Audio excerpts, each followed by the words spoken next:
सतगुरुदेव की जय। सर्वसंगत से प्रार्थना है, सत्संग प्रारंभ हो रहा है। कृपया सत्संग स्थल पर शांतिपूर्वक विराजमान होकर के श्रद्धा से सत्संग सुने। परमेश्वर की प्यारी आत्माओं से पुनर्निवेदन है, सत्संग प्रारंभ हो रहा है। कृपया सत्संग स्थल पर शांतिपूर्वक विराजमान होकर के श्रद्धा से सत्संग सुने। सत सही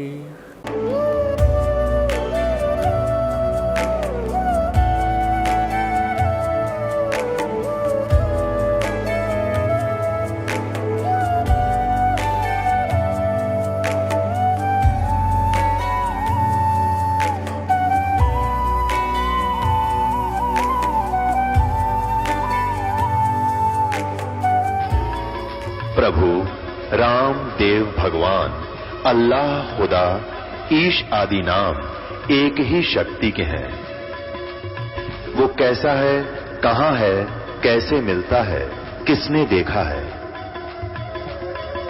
ये प्रश्नवाचक चिन्ह पूर्ण रूप से हटाने के लिए अवश्य सुनिए जगत गुरु तत्वदर्शी संत रामपाल जी महाराज के अमृत वचन, सर्व पवित्र धर्मों के पवित्र शास्त्रों के आधार पर।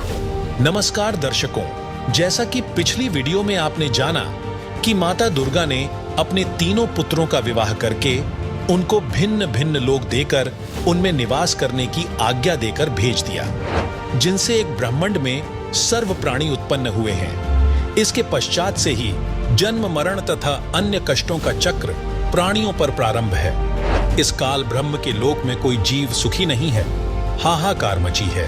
निर्धन कहता है धनवासी सुखी, धनवान कह राजा को सुख भारी, राजा कह इंद्र सुखी, इंद्र कहे सुखी है त्रिपुरारी। हम सभी जीवात्माएं अपनी गलती के कारण इस कष्ट को झेल रहे हैं। जब तक जन्म मरण है तब तक सामान्य जीव से लेकर देवी देवता, श्री ब्रह्मा जी, श्री विष्णु जी तथा श्री शिव जी तक भी सुखी नहीं है। सबका जन्म मरण होता है। श्री देवी पुराण सचित्र मोटा टाइप केवल हिंदी गीता प्रेस गोरखपुर से प्रकाशित के तीसरे स्कंध में पृष्ठ 123 पर श्री विष्णु जी स्वयं कह रहे हैं कि हमारा तो जन्म मरण होता है, हम अविनाशी नहीं हैं। तो वहीं श्रीमद्भगवत गीता अध्याय 18 के श्लोक 62 में गीता ज्ञान दाता ब्रह्म ने कहा है कि हे अर्जुन, तू सर्वभाव से उस परमेश्वर परमक्षर ब्रह्म की शरण में जा, उसकी कृपा से तू परम शांति को और सनातन परम धाम को प्राप्त होगा। वहीं हमारे पवित्र ग्रंथों में परब्रह्म अर्थात अक्षर पुरुष का भी जिक्र किया गया है, जो ब्रह्म से अधिक शक्तिशाली दूसरा भगवान है। तो चलिए सृष्टि रचना के इस दूसरे पार्ट में हम सृष्टि रचना से जुड़े कुछ अन्य प्रश्नों के जवाब जानते हैं, जिनके विषय में आध्यात्मिक ज्ञान से जुड़ा प्रत्येक व्यक्ति जानना चाहता है। सवाल नंबर 1, परब्रह्म कौन है? उसके लोकों की रचना कैसे हुई? किस प्रकार से अक्षर पुरुष के 7 शंख ब्रह्मांड अस्तित्व में आए? क्या वहां भी काल लोक की तरह ही सृष्टि है? दर्शकों, हमारे पवित्र ग्रंथों में वर्णित परब्रह्म या अक्षर पुरुष दूसरा भगवान है। वह केवल 7 शंख ब्रह्मांडों का स्वामी है। जब कबीर साहिब ने अपने पुत्र अचिंत से सृष्टि रचने के लिए कहा था, तो अचिंत ने अपनी शब्द शक्ति से अक्षर पुरुष की उत्पत्ति की और कहा कि मेरी सृष्टि रचना में मदद करना। लेकिन वह सतलोक में बने मानसरोवर में जाकर सो गया, क्योंकि वहां सांसों से शरीर नहीं है।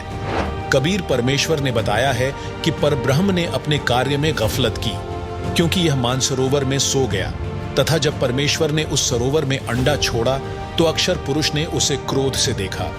इन दोनों अपराधों के कारण परमात्मा ने परब्रह्म को भी 7 शंख ब्रह्मांडों सहित सतलोक से बाहर कर दिया।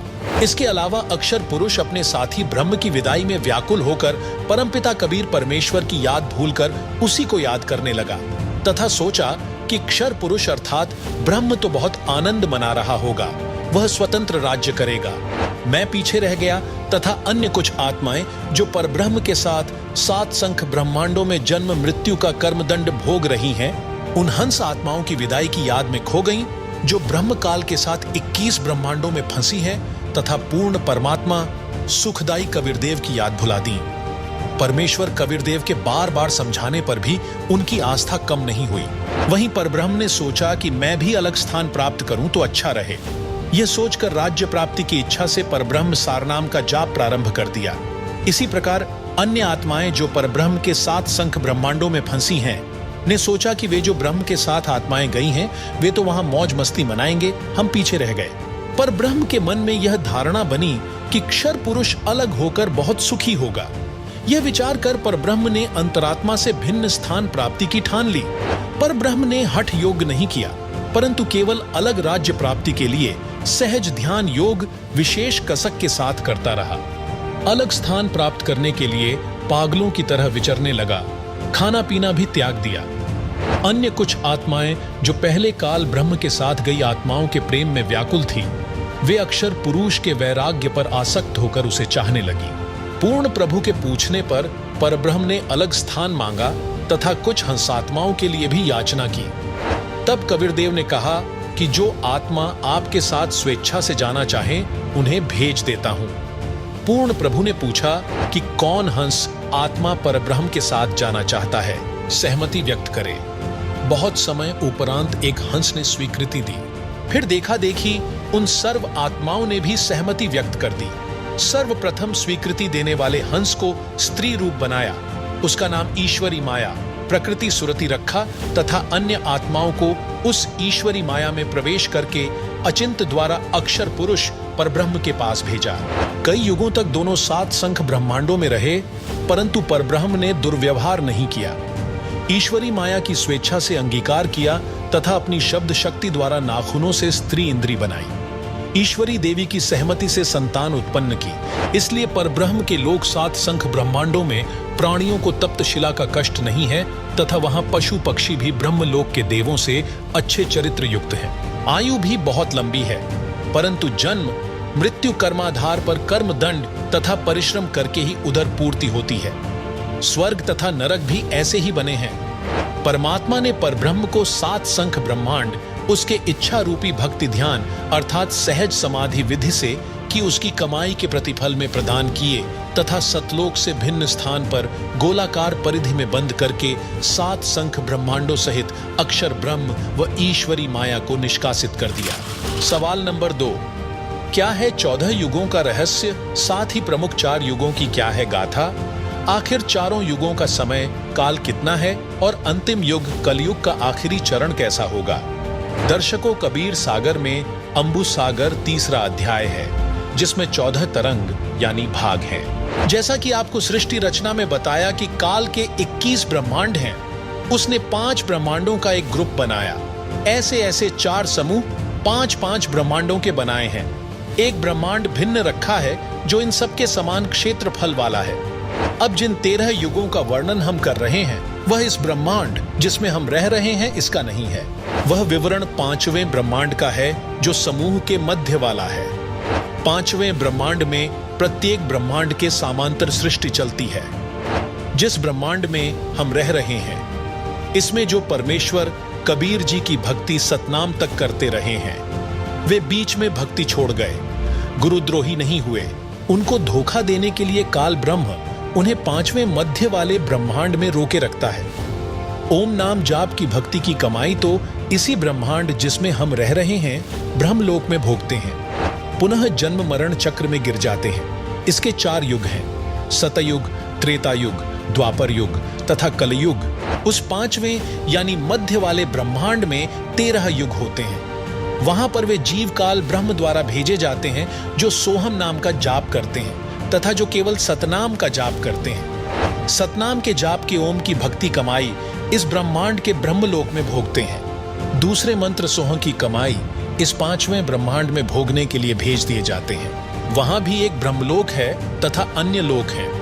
वहां के ब्रह्मलोक में सुख भोगने के पश्चात उनको अन्य द्वीपों में राजा रानी तथा जनता के रूप में जन्म दिया जाता है। फिर वे व्यक्ति वहां भी भक्ति करते हैं। उस 5वें ब्रह्मांड में होने वाले 13 युगों के नाम निम्न हैं: अघासुर युग, बलभद्र युग, द्वंद्व युग, पुरवण युग, अनुमान युग, धीर्यमाल या धीरमाल युग, तारण युग, अखिल युग, विश्व युग, अक्षय तरुण युग, नंदी युग, हिंडोल युग, कंकवत युग, अब जानिए जिस ब्रह्मांड में हम रहते हैं वहां होने चारों युगों का विस्तृत विवरण। पहला सतयुग, इस युग की अवधि 17,28,000 वर्ष है, जिसमें मनुष्य की आयु प्रारंभ में 10 लाख वर्ष होती है, अंत में 1 लाख वर्ष होती है। तो वहीं मनुष्य की ऊंचाई 21 हाथ यानी लगभग 100 से 150 फुट होती है। दूसरा त्रेता युग, इस युग की अवधि 12,96,000 वर्ष होती है, जिसमें मनुष्य की आयु प्रारंभ में 1 लाख वर्ष होती है, अंत में 10,000 वर्ष होती है। वहीं मनुष्य की ऊंचाई 14 हाथ यानी लगभग 70 से 90 फुट होती है। द्वापर युग, इस युग की अवधि 8,64,000 वर्ष होती है, जिसमें मनुष्य की आयु 10,000 प्रारंभ में होती है और अंत में 1,000 रह जाती है। वहीं मनुष्य की ऊंचाई 7 हाथ यानी 40 से 50 फुट होती है। कलयुग, इस अंतिम युग की अवधि 4,32,000 वर्ष होती है, जिसमें मनुष्य की आयु 1,000 वर्ष से प्रारंभ होती है, अंत में 20 वर्ष रह जाती है तथा ऊंचाई 3.5 हाथ यानी 10 फुट होती है, अंत में 3 फुट रह जाती है। अब सुनिए संत रामपाल जी महाराज के मुखारबिंद से सत्संग और जानिए कलयुग के अंत में क्या होगा। 10वां अवतार और आवेगा, निकलंक नाम तय, कलयुग के एंड में, कलयुग के अंत में। और उस समय ये कृतघ्नी प्राणी हो जाएंगे, सभी भक्ति से दूर होंगे, व्यभिचारी, मांसाहारी और जालिम जुल्म बेहया, कोई शर्म नहीं रहेगी, कोई लाज नहीं रहेगी, सरेआम दुष्कर्म करा करेंगे, बिल खोद करा करेंगे, कच्चा आहार करा करेंगे। एंड ऑफ द कलयुग में जमीन उपजाऊ नहीं रहेगी, 4.5 फुट तक जमीन का उपजाऊ अंश खत्म हो जाएगा। यानी 3 हाथ लगभग 4.5 फुट तक उपजाऊ अंश जमीन का समाप्त हो जाएगा।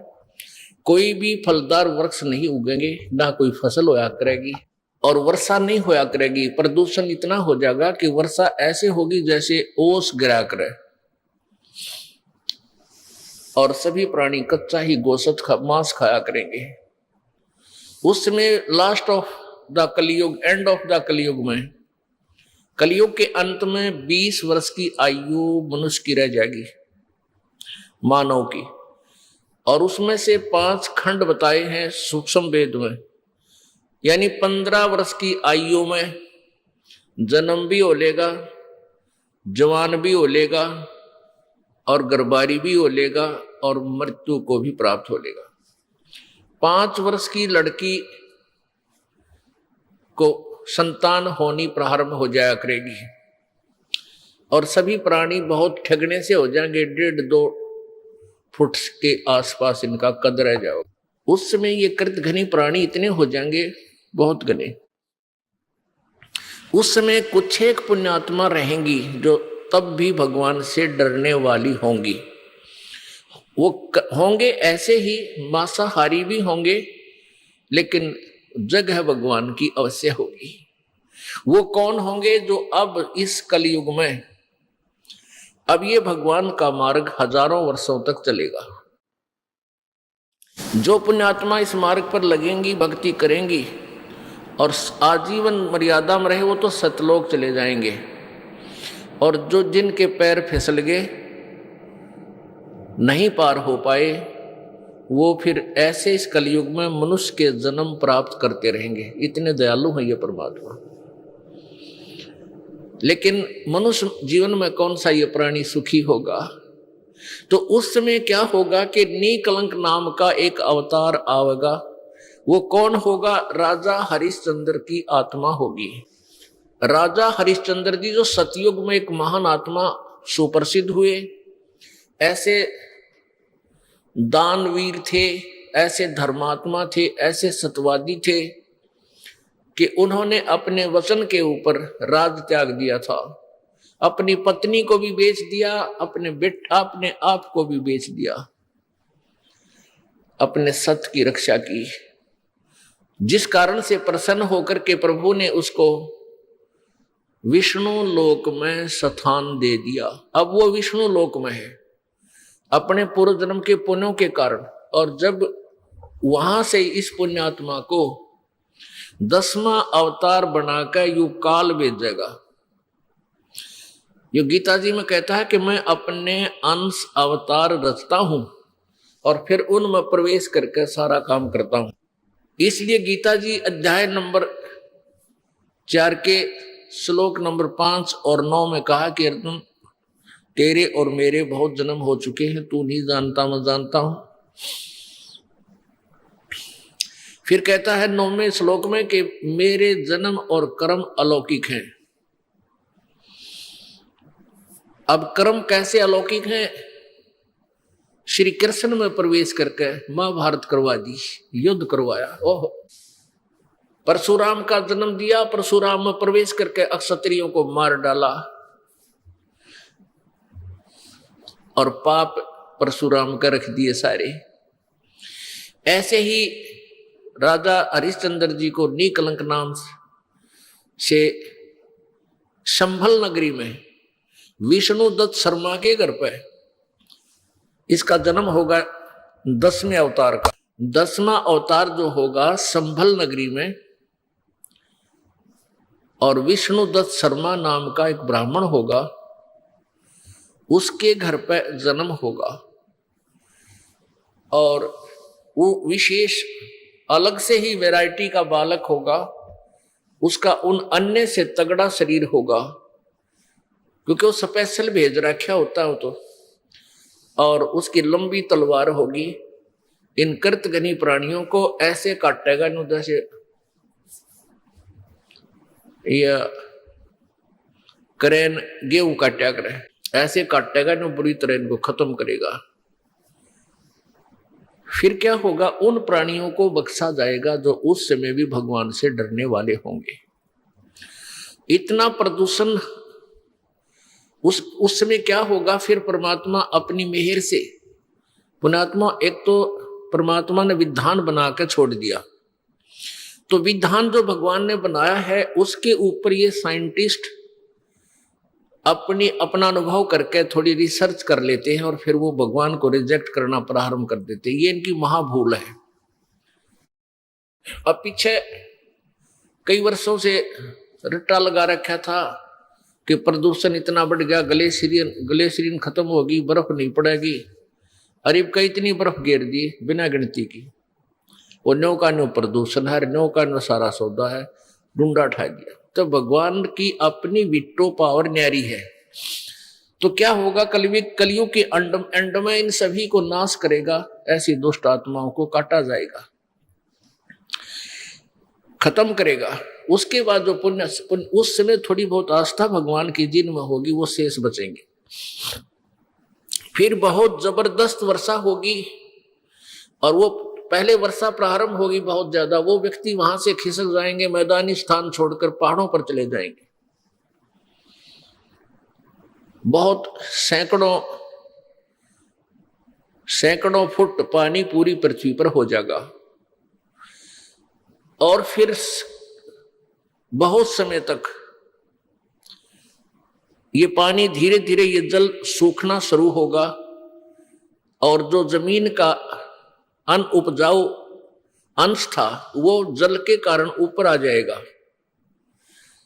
और फिर धीरे धीरे वो सूखेगा। सारा पानी जल सूख के फिर उसमें जंगल हो जाएगा, पूरी पृथ्वी पर वन हो जाएगा, पेड़ पौधे बहुत ज्यादा उग जाएंगे और फिर पर्यावरण का परिवर्तन फिर होगा। वन जो है ऑक्सीजन छोड़ते हैं पेड़ और कार्बन डाइऑक्साइड वायु से लेकर के पुनः पूरे वायुमंडल को शुद्ध कर देंगे। फिर उन शेष बचे हुए प्राणियों के घर पर जो बालक होंगे वो उल्टे होंगे। उल्टे कैसे?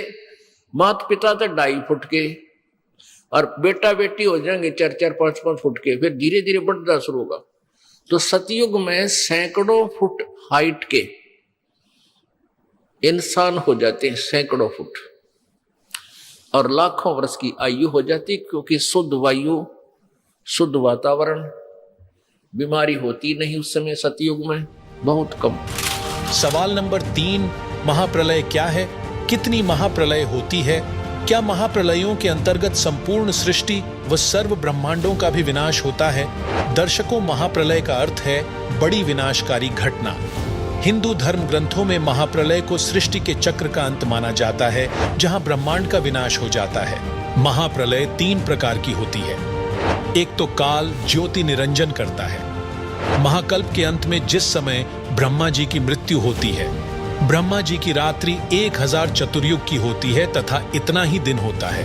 30 दिन रात्रि का 1 महीना, 12 महीनों का 1 वर्ष, 100 वर्ष का एक ब्रह्मा जी का जीवन, यह एक महाकल्प कहलाता है। दूसरी महाप्रलय 7 ब्रह्मा जी की मृत्यु के बाद एक विष्णु जी की मृत्यु होती है। 7 विष्णु जी की मृत्यु के उपरांत एक शिव की मृत्यु होती है।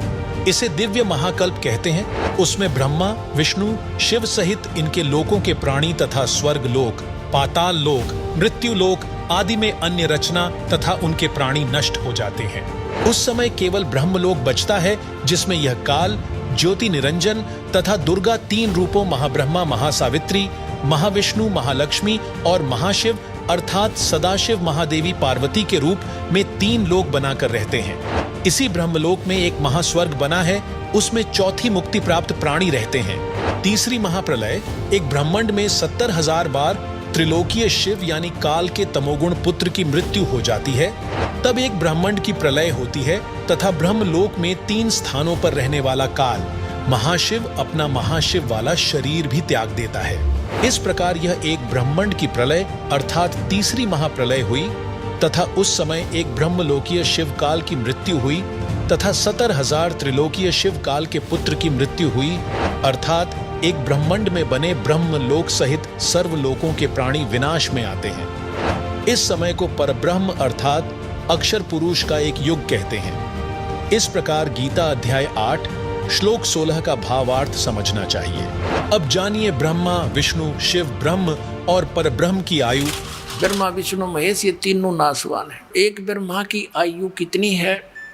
जैसे एक चतुर्युग होता है, सतयुग, त्रेता, द्वापर, कलयुग, ये मिलकर चतुर्युगी होती है और इसकी कुल वर्ष संख्या 43,20,000 वर्ष है। ऐसी 1000 चतुर्युग 1008 है। वैसे इसमें 14 मनवंतर निकल जाते हैं, 14 इंद्र के शासन खत्म हो जाते हैं और 72 चतुर्युग तक एक इंद्र का शासन रहता है, शासन काल है। तो ऐसे वैसे तो 1008 बनते हैं, लेकिन लंब संप इनको 1000 चतुर्युग लेते हैं। इतना तो ब्रह्मा जी का दिन, इतनी ही रात्रि, ऐसे 30 दिन रात का 1 महीना बना इनका देवताओं का, और 12 महीनों का 1 वर्ष हो गया। ऐसे बने हुए 100 वर्ष की आयु है श्री ब्रह्मा रजगुण की, और इसे 7 गुणी विष्णु जी की, इससे अधिक, और विष्णु जी से 7 गुना अधिक है शंकर भगवान तमोगुण शिव की। और जब 70,000 बार ये तमोगुण शंकर भगवान की मृत्यु हो लेगी, तब एक ब्रह्मांड का विनाश होगा और इस सरपुरुष का नाश होगा इस काल का। फिर एक ब्रह्मांड के सब प्राणी इसमें आग लग जाएगी, जैसे पृथ्वी के ऊपर सब जल हो जाएंगे जहाँ जहाँ भी पृथ्वियाँ हैं, और फिर एकदम 11 सूर्य और सौरमंडल से घूमते हुए यहाँ आ जाएंगे और इन सब को फूंक डालेंगे। तो ऐसे पृथ्वी तत्व को जल तत्व ग्रहण करेगा, खत्म करेगा, ग्रास लेगा। जल तत्व को अग्नि, अग्नि को वायु, वायु को आकाश। तो उस समय इस ब्रह्म की मृत्यु होगी सरपुरुष की, और ये एक युग होगा किसका? अक्षर पुरुष का। एक युग, ध्यान रखना, क्योंकि ये गणित की रीति से समझना होगा आपने। तो ये सभी प्राणी, और ये दुर्गा भी, ये काल भी, सरपुरुष, इनका पिता ब्रह्मा विष्णु महेश का, ये सब नष्ट हो जाएंगे। परमात्मा के विधान अनुसार ये एज इट इज प्राणी सब ऊपर को उठ जाएंगे एकदम। जीवात्मा मरती नहीं, लेकिन उसमें पीड़ा बहुत होती है जब अग्नि लगती है, इसमें सब बुरा हाल हो जाता है। फिर ये ऊपर उठ जाएंगे, ये 5 तत्व यही रह जाएंगे, घूमते रहेंगे सूक्ष्म रूप में। ये ऊपर दूसरे ब्रह्मांड में चले जाएंगे, वहाँ जाकर फिर दोनों का, दुर्गा और काल का युवा शरीर बन जाएगा। उसके बाद ये अपना फिर ग्रस्त कर्म से या वचनों से फिर धीरे धीरे अपनी सृष्टि वहाँ दूसरे ब्रह्मांड में प्रारंभ करते हैं। ऐसे चलता है। तो हमने लेना है समय। तो ये जो 70,000 बार त्रिलोक की शिव की मृत्यु हुई, ये एक बार इस काल की मृत्यु हुई।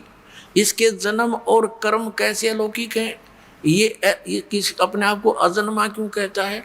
यहाँ मर गया, वहाँ परमात्मा के विधान अनुसार इसकी फिर दोबारा युवा शरीर दोनों का हो जाता है, दुर्गा का और इस काल का। लेकिन जन्म मृत्यु है इसकी। उसके बाद ये एक युग हो गया अक्षर पुरुष का। अब ऐसे 1000 युग का दिन अक्षर पुरुष का, इतनी ही रात्रि, 30 दिन रात का फिर 1 महीना हो गया, और 12 महीने का ऐसे उसका 1 वर्ष बना।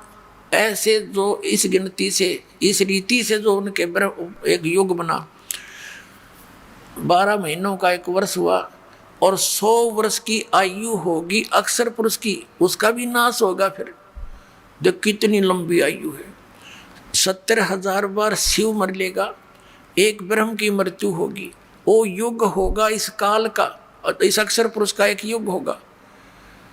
और ऐसे 1000 युग का दिन, इतनी रात्रि, और फिर 30 दिन रात का महीना, 12 महीने का 1 वर्ष, और 100 वर्ष की आयु अक्षर पुरुष की, और फिर भी मृत्यु होगी।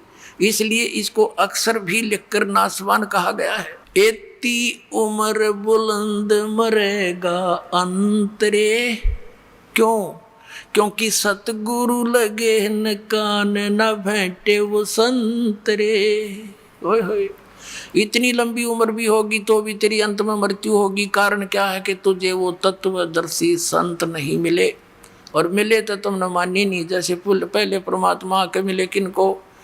आदरणीय धर्मदास साहिब जी को, आदरणीय मलुकदास साहिब जी को, आदरणीय नानक साहिब जी को, आदरणीय दादू साहिब जी को, आदरणीय गरीबदास साहिब जी गांव छुड़ानी जिला दद्दर हरियाणा वाले को, आदरणीय घीसा दास जी गांव खेकड़ा जिला मेरठ उत्तर प्रदेश वाले को। इन्होंने वही डंडोरे पीटे थे, पर मानना नहीं कोई। उनके जाने के बाद ग्रुप जरूर बन गए उनके पीछे, लेकिन उन्होंने क्या बोला था अपनी वाणी में, उसके निकट भी नहीं कोई समाज। ये सत्कर्मा। अब क्या हुआ? अब क्या बताया कि एती उम्र बुलंद मरेगा अंतरे, सतगुरु लगे न कान, न भेंटे वो संतरे। सवाल नंबर 4, जिन महापुरुषों व संतों को परमात्मा आकर मिले, उन्होंने अपनी वाणियों और ग्रंथों में सृष्टि रचना का क्या प्रमाण दिया है? दर्शकों, परमात्मा का साक्षात्कार करने वाले महापुरुषों और संतों ने सृष्टि रचना के बारे में एक समान प्रमाण दिया है, और उनके अनुभव भी समान है। अब हम आपको कुछ ऐसे महापुरुषों की वाणी से सृष्टि रचना के प्रमाण देंगे जिन्होंने परमात्मा का साक्षात्कार किया। कबीर परमात्मा की वाणी में सृष्टि रचना का प्रमाण। 600 वर्ष पहले परमात्मा कबीर जी ने जो वाणी बोली थी, पवित्र कबीर सागर के अंदर विद्यमान है। आप देखिएगा, प्रथम खंड कबीर पंथी भारत पथिक स्वामी युगलानंद बिहारी द्वारा पुरस्कृत। और ये कहाँ से छपा है? प्रकाशक एवं मुद्रक हैं खेमरा श्री कृष्ण दास प्रकाशन, अध्यक्ष श्री वेंकटेश्वर प्रेस, खेमरा श्री कृष्ण दास मार्ग, मुंबई से। अब इसके अंदर हम आपको दिखाते हैं सृष्टि रचना। ये है ज्ञान बोध नामक एक अध्याय है, और ये बोध सागर एक खंड है। ये देखिएगा 21 पृष्ठ पे नीचे। परमात्मा ने 600 वर्ष पहले अपनी प्यारी आत्मा धर्मदास को ये ज्ञान दिया था। धर्मदास ये जग बोराना, कोई न जाने पद निर्वाणा, यही कारण मैं कथा पसारा, जग से कहिए वो राम नियारा। ये नाम नहीं है, ये गलत लिखा है कबीर पंथियों ने। ये बाद में संशोधन में इन्होंने अपने हिसाब से कुछ गड़बड़ी कर रखी है। यही ज्ञान जग जीव सुनावो, सब जीवों का भरम नसाओ, अब मैं तुमसे कहूँ चिताई, तेरे देवन की उत्पत्ति बाई। तीनों देवताओं ब्रह्मा विष्णु महेश की अब तुझे उत्पत्ति बताता हूँ। कुछ संक्षेप कहूँ गहुराई, सब संशय तुम्हारे मिट जाई, भरम गए जग वेद पुराना, आदि राम का भेद ना जाना। ये नाम गलत लिखा है, राम है, आगे चलकर क्लियर होगा। यो राम राम सब जगत बखाने, आदि राम कोई बिरला जाने। ये राम है शब्द है, गलत लिखा है कि सभी राम राम कहते हैं, उस आदि राम सनातन परमात्मा को कोई बिरला ही जानता। ये राम शब्द है, नाम नहीं। इन संशोधनकर्ताओं ने अपनी अज्ञान सोच से कुछ इसमें गड़बड़ी कर रखी है, वही हम शुद्ध कर लेंगे। राम राम सब जगत बखाने, आदि राम कोई बिरला जाने। ज्ञानी सुने सो हृदय लगाई, मूर्ख सुने तो गम ना पाई। माँ अष्टंगी पिता निरंजन, ये जम दारुण वंशन अंजन। इन ब्रह्मा विष्णु महेश की माता तो अष्टंगी दुर्गा है, इनका पिता ज्योति निरंजन है। पहले कीन निरंजन राई, पीछे से माया उपजाई। कहते पहले तो ज्योति निरंजन को उत्पन्न किया इस काल को अंडे से, और पीछे से दुर्गा की उत्पत्ति की। माया रूप देख अति शोभा, यो देव निरंजन तन मन लोभा। दुर्गा के सुंदर रूप को देखकर इसके मन में दोष आ गया। काम देव धर्मराय सताए, देवी को तुरंत धर खाए। पेट से देवी करी पुकारी, हे साहेब मोहे करो उबारी। पेट से दुर्गा ने पुकार करी। टेर सुनी सतगुरता आए, अष्टंगी को बंद छुड़वाए। परमात्मा कहते हैं कि टेर सुनी तहाँ हम आए, यहाँ इन्होंने अपने हिसाब से लिख दिया। सतगुरु तहाँ आए, अष्टंगी के बंद छुड़वाए, यानी उसके पेट से निकाले बंधन से। अब 22 पृष्ठ पर ज्ञान बोध। धर्म राय को हिकमत की ना, नख रेखा से भग कर लेना। नाखनों से स्त्री इंद्री लगा बना दी। धर्म राय करे भोग विलासा, माया को रही तब आशा। ये दुर्गा प्रेग्नेंट हुई। 3 पुत्र अष्टंगी जाए, ब्रह्मा विष्णु शिव नाम धराए। 3 देव विस्तार चलावे, इनमें यो जग धोखा खावे। पुरुष गम कैसे के पावे, काल निरंजन जग भरमावे। 3 लोक अपने सुत दीना, सुन निरंजन बासालीना। अलख निरंजन सुन ठिकाना, ब्रह्मा विष्णु शिव वेद न जाना। आज तक ब्रह्मा विष्णु महेश को नहीं पता हमारा पिता कौन है। 3 देव सो उसको ध्यावे, निरंजन का वो पार न पावे। ये तीनों देवता ब्रह्मा विष्णु महेश कहते आज तक उसी की खोज में लग रहे, न वो भी ना पा लिया। सतलोक तो बहुत दूर की बात है। अलख निरंजन बड़ा बटपारा, बटपारा माने ठग, धोखेबाज है ये। और 3 लोक जीव कीन आहारा, तीनों लोक के जीवों को खा रहा है। पाताल लोक, स्वर्ग लोक, पृथ्वी लोक। ब्रह्मा विष्णु शिव नहीं बचाए, सकल खाए पुन धूल उड़ाए। ब्रह्मा विष्णु महेश को भी खाता है, इनकी भी जन्म मृत्यु होती है। तिनके सुत हैं तीनों देवा, अंदर जीव करते हैं सेवा। कहते हैं इन दुर्गा और काल के 3 पुत्र हैं, और ये तत्व ज्ञानहीन प्राणी इनने की पूजा करते हैं, काल की पूजा करते हैं। ये अकाल पुरुष का हो नहीं चीन्या, काल पाए सभी गैलीन्या। 3 देव और असुर अवतारा, ताको बजे सकल संसारा।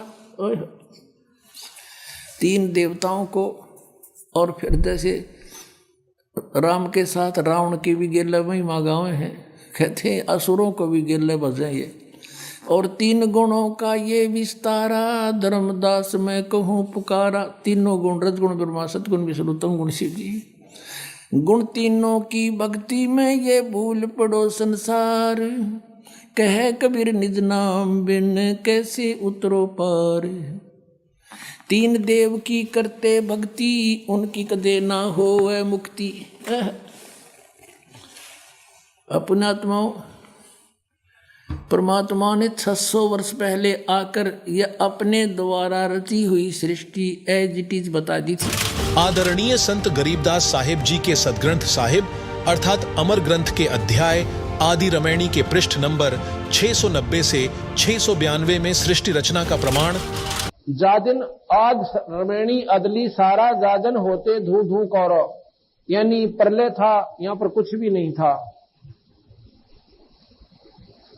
सतपुरुष की न प्रकाशा होते कबीर तकत खवासा,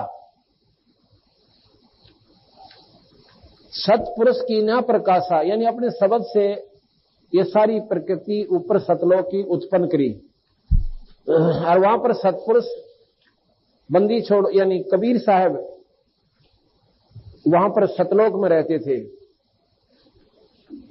सतपुरुष की न प्रकाशा होते तब तगत कबीर खवासा, मनमोही मनमोहनी सरजी माया और सतपुरुष से ख्याल बनाया। आदरमणी अदली सारा जाजन होते धू धू कारा, सतपुरुष की न प्रकाशा होते तख्त कबीर खवासा। मनमोहनी सरजी माया सतपुरुष एक ख्याल बनाया कि निरंजन न्यू ना माने या माया बनाई। धर्मराय सिरजे दरबानी 64 युग तक सेवा ठानी, धर्मराय सिरजे दरबानी 64 युग तप सेवा ठानी। पुरुष पृथ्वी जाकू दीनी, ये पृथ्वी है सारे लोग, हमने पृथ्वी सिर्फ यही मान रखी है, नहीं, पृथ्वी 21 ब्रह्मांड ये सारी पृथ्वी है। इसमें 49 करोड़ पृथ्वी कबीर साहब ने बताई, 49 करोड़ पृथ्वी है, पूरा 21 ब्रह्मांड दे दिया। पृथ्वी जाकू दीनी और राज करो देवा आधीनी। जब पहली बार ये ब्रह्मांड दिए न्यू कहा था बेटा आधीन भाव से राज करना, नम्र भाव से रहना और सत का राज करना। ब्रह्मांड 21 राज तुम दीना और मन की इच्छा सब जुग लीना। माया मूल रूप एक छाजा, मोह लिए जिन्हू धर्मराजा। उस माया के ऊपर ये ज्योत निरंजन आसक्त हो गया। धर्म के मन चंचल चित धार्या और मन माया का रूप विचारा। चंपल चेरी चंचल चेरी चपल चिरागा, या के पर से सर्वस जागा।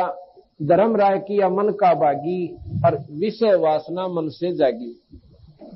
आदि पुरुष अदली अनुरागी और धर्म राय दिया दिल से त्यागी। सतपुरुष ने, आदि पुरुष ने, अदली पुरुष ने और धर्मराज दिया दिल से त्याग। अपने बेटे को अपने दिल से त्याग दिया, अर्थात उससे नफरत होगी।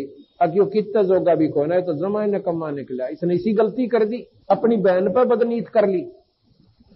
कहते हैं आदि पुरुष अदली अनुरागी, धर्म राय दिया दिल से त्यागी।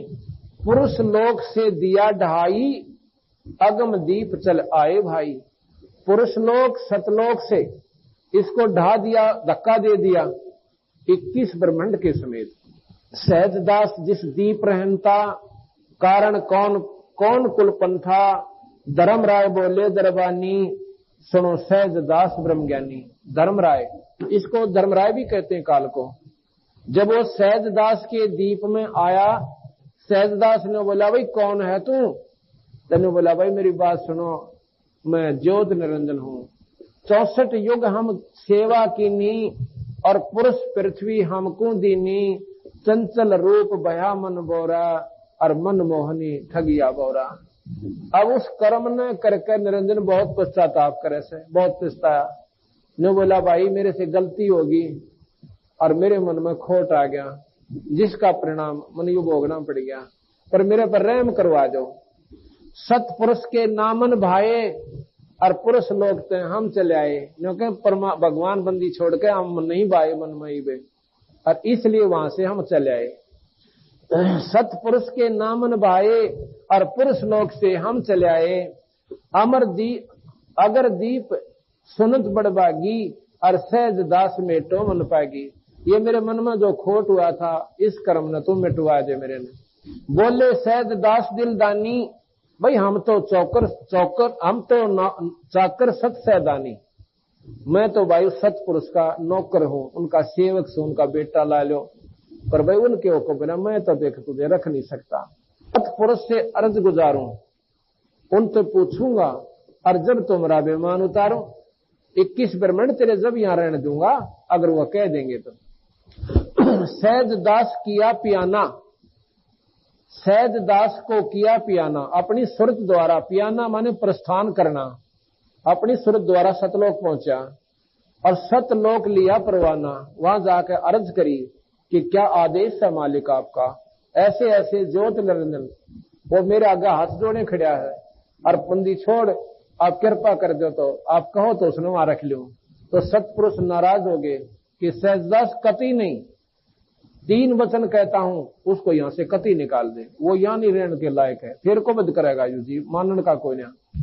सतपुरुष साहब सर्वंगी, अब सतपुरुष की महिमा गाता है सहजदास। जो प्रार्थना करते ना हम, किसी के पास कोई वस्तु मांगे, जैसे मेरे पास कोई आवे और मैं हूं मान ले किसी बड़े अधिकारी का नीचे सेवक नौकर है, तो मैं जाऊंगा साहब के पास अपने व्यक्ति के काम करवाना ही, तो पहले उसको सराहूंगा, परवरदिगार आप ऐसे हो, आप ऐसे हो, उसने राजी बोल के प्रसन्न करना चाहूंगा, और फिर अपना सवाल कहूंगा जी ऐसे ऐसे मेरा रिश्तेदार है, अरे काम है, अगर वो आप कर सकते हो तो कृपा करो। तो यहां महाराज सहजदास सतपुरुष की महिमा गाता है।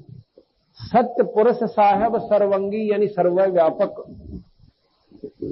अवगत अदली अचल अभंगी, अभिगत जिसकी महिमा ने कोई जान ना सके, अदली जाकारी, अचल जो अमर है, जो स्थायी है, स्थिर है, आप अमर हो, अचल हो, आप स्थायी हो, अभंगी आप एक रस रहते हो। धर्मराय तुम्हारा दरबानी, वो धर्मराय निरंजन काल, अगर दीप चल गए प्राणी, वो आपका वो जीव। अब इसको भी प्राणी कहा गरीबदासियों ने कि वहां ये प्राणी है। श्री गुरु ग्रंथ साहिब पृष्ठ 839 मोहल्ला 1 राग बिलावलू अंश 1 में श्री नानक साहिब जी की वाणी में सृष्टि का प्रमाण आपे सच्चू किया कर जोड़ी, अंडज फोड़ी जोड़ी बिछोड़, धरती आकाश किए बैसन कुथाव, राति दिनंतु किए भूभाव, जिनकी ये करीबे खणहारा, तृतीया ब्रह्मा विष्णु महेशा, देवी देव उपाय बेसा, पूर्ण पाणी अग्नि बिसराव, ताही निरंजन साचो नाव, तिसु मही मनुआ रहिया लिवलाई, प्रणवती नानकू कालू न खाई। उपरोक्त अमृतवाणी का भावार्थ है कि सच्चे परमात्मा यानी सतपुरुष ने स्वयं ही अपने हाथों से सर्व सृष्टि की रचना की है। उसी ने अंडा बनाया, फिर फोड़ा तथा उसमें से ज्योति निरंजन निकला। उसी पूर्ण परमात्मा ने सर्व प्राणियों के रहने के लिए धरती, आकाश, पवन, पानी आदि 5 तत्व रचे। वह अपने द्वारा रची सृष्टि का स्वयं ही साक्षी है, दूसरा कोई सही जानकारी नहीं दे सकता। फिर अंडे के फूटने से निकले निरंजन के बाद तीनों श्री ब्रह्मा जी, श्री विष्णु जी तथा श्री शिव जी की उत्पत्ति हुई तथा अन्य देवी देवता उत्पन्न हुए तथा अनगिनत जीवों की उत्पत्ति हुई। उसके बाद अन्य देवों के जीवन चरित्र तथा अन्य ऋषियों के अनुभव के 6 शास्त्र तथा 18 पुराण बन गए। पूर्ण परमात्मा के सच्चे नाम अर्थात सतनाम की साधना अनन्य मन से करने से तथा गुरु मर्यादा में रहने वाले को श्री नानक जी कह रहे हैं कि काल नहीं खाता। सवाल नंबर 5, सभी धर्मों के धार्मिक सदग्रंथ जैसे कि पवित्र वेद, पवित्र श्रीमद् भगवत गीता, पवित्र कुरान शरीफ, पवित्र बाइबल आदि में सृष्टि रचना के बारे में क्या कहा गया है? दर्शकों अब सुनिए। पवित्र ऋग्वेद में सृष्टि रचना का प्रमाण ऋग्वेद मंडल 10 सूक्त 90 मंत्र 1। इस मंत्र में विराट काल यानी ब्रह्म का वर्णन है। गीता अध्याय 10 और 11 में भी इसी काल का ऐसा ही वर्णन है। अध्याय 11 मंत्र नंबर 46 में अर्जुन ने कहा है कि हे सहस्रा बाहु अर्थात 1000 भुजा वाले, आप अपने चतुर्भुज रूप में दर्शन दीजिए। जिसके हजारों हाथ, पैर, हजारों आंखें, कान आदि हैं, वह विराट रूप काल प्रभु अपने अधीन सर्व प्राणियों को पूर्ण काबू करके अर्थात 20 ब्रह्मांडों को गोलाकार परिधि में रोककर स्वयं इनसे ऊपर 21वें ब्रह्मांड में बैठा है। ऋग्वेद मंडल 10 सूक्त 90 मंत्र 2। इस मंत्र में परब्रह्म यानी अक्षर पुरुष का विवरण है जो कुछ भगवान वाले लक्षणों से युक्त है, परंतु इसकी भक्ति से भी पूर्ण मोक्ष नहीं है, इसलिए इसे संदेह युक्त मुक्तिदाता कहा है। इसे कुछ प्रभु के गुणों युक्त इसलिए कहा है कि यह काल की तरह तप्त शिला पर भून कर नहीं खाता, परंतु इस परब्रह्म के लोक में भी प्राणियों को परिश्रम करके कर्माधार पर ही फल प्राप्त होता है तथा अन्न से ही सर्व प्राणियों के शरीर विकसित होते हैं। जन्म तथा मृत्यु का समय भले ही काल यानी क्षर पुरुष से अधिक है, परंतु फिर भी उत्पत्ति प्रलय तथा 84 लाख योनियों में यातना बनी रहती है। ऋग्वेद मंडल 10 सूक्त 90 मंत्र 3, ऊपर के ऋग्वेद मंडल 10 सूक्त 90 मंत्र 2 में वर्णित अक्षर पुरुष की तो इतनी ही महिमा है तथा वह पूर्ण पुरुष कबीरदेव तो इससे भी बड़ा है, अर्थात सर्वशक्तिमान है तथा सर्व ब्रह्मांड उसी के अंश मात्र पर ठहरे हैं। इस मंत्र में 3 लोकों का वर्णन इसलिए है क्योंकि चौथा अनामी लोक अन्य रचना से पहले का है। यही 3 प्रभुओं यानी क्षर पुरुष, अक्षर पुरुष तथा इन दोनों से अन्य परम अक्षर पुरुष का विवरण श्रीमद् भगवत गीता अध्याय 15 श्लोक संख्या 16-17 में है। ऋग्वेद मंडल 10 सूक्त 90 मंत्र 4, यही सर्व सृष्टि रचनहार प्रभु अपनी रचना के ऊपर के हिस्से में तीनों स्थानों जिसमें सतलोक, अलखलोक, अगमलोक में 3 रूप में स्वयं प्रकट होता है, अर्थात स्वयं ही विराजमान है। यहाँ अनामी लोक का वर्णन इसलिए नहीं किया क्योंकि अनामी लोक में कोई रचना नहीं है तथा अकह अर्थात अनामय लोक शेष रचना से पूर्व का है। फिर कहा है कि उसी परमात्मा के सतलोक से बिछुड़कर नीचे के ब्रह्म व परब्रह्म के लोक उत्पन्न होते हैं और वह पूर्ण परमात्मा खाने वाले ब्रह्म अर्थात विराट काल शाप वश 1 लाख मानव शरीरधारी प्राणियों को खाता है तथा न खाने वाले पर ब्रह्म अर्थात अक्षर पुरुष से, जो कि प्राणियों को खाता नहीं परंतु जन्म मृत्यु कर्म दंड ज्यों का त्यों बना रहता है, इन दोनों से भी ऊपर सर्वत्र व्याप्त है, अर्थात इस पूर्ण परमात्मा की प्रभुता सर्व के ऊपर है। कबीर परमेश्वर ही कुल का मालिक है जिसने अपनी शक्ति को सर्व के ऊपर फैलाया है। जैसे सूर्य अपने प्रकाश को सर्व के ऊपर फैलाकर प्रभावित करता है, ऐसे पूर्ण परमात्मा ने अपनी शक्ति रूपी रेंज यानी क्षमता को सर्व ब्रह्मांडों को नियंत्रित रखने के लिए छोड़ा हुआ है। जैसे मोबाइल फोन का टावर एक देशीय होते हुए अपनी शक्ति अर्थात मोबाइल फोन की रेंज यानी क्षमता चहुं ओर फैलाए रहता है, इसी प्रकार पूर्ण प्रभु ने अपनी निराकार शक्ति सर्वव्यापक की है जिससे पूर्ण परमात्मा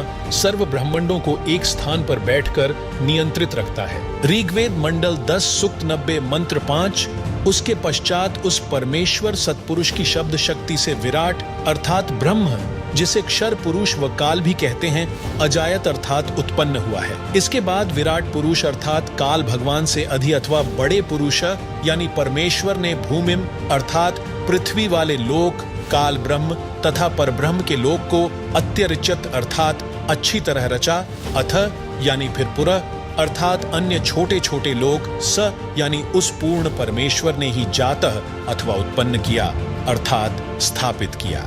ऋग्वेद मंडल 10 सूक्त 90 मंत्र 15, जो निर्विकार जिन्होंने मांस, शराब, तंबाकू सेवन करना त्याग दिया है तथा अन्य बुराइयों से रहित है, वे देव स्वरूप भक्त आत्माएं शास्त्र विधि रहित पूजा को त्याग कर शास्त्रानुकूल साधना करते हैं। वे भक्ति की कमाई से धनी होकर काल के ऋण से मुक्त होकर अपनी सतभक्ति की कमाई के कारण उस सर्व सुखदायी परमात्मा को प्राप्त करते हैं, अर्थात सतलोक में चले जाते हैं जहां पर सर्वप्रथम रची सृष्टि के देव स्वरूप अर्थात पाप रहित हंस आत्माएं रहती हैं। जैसे कुछ आत्माएं तो काल यानी ब्रह्म के जाल में फंसकर यहाँ आ गईं, कुछ पर ब्रह्म के साथ 7 संख ब्रह्मंडों में आ गईं, फिर भी असंख्य आत्माएं जिनका विश्वास पूर्ण परमात्मा में अटल रहा, जो पतिव्रता पद से नहीं गिरी, वे वहीं रह गईं। इसलिए यहाँ वही वर्णन पवित्र वेदों ने भी सत्य बताया है। यही प्रमाण गीता अध्याय 8 के श्लोक संख्या 8 से 10 में वर्णन है कि जो साधक पूर्ण परमात्मा की सत साधना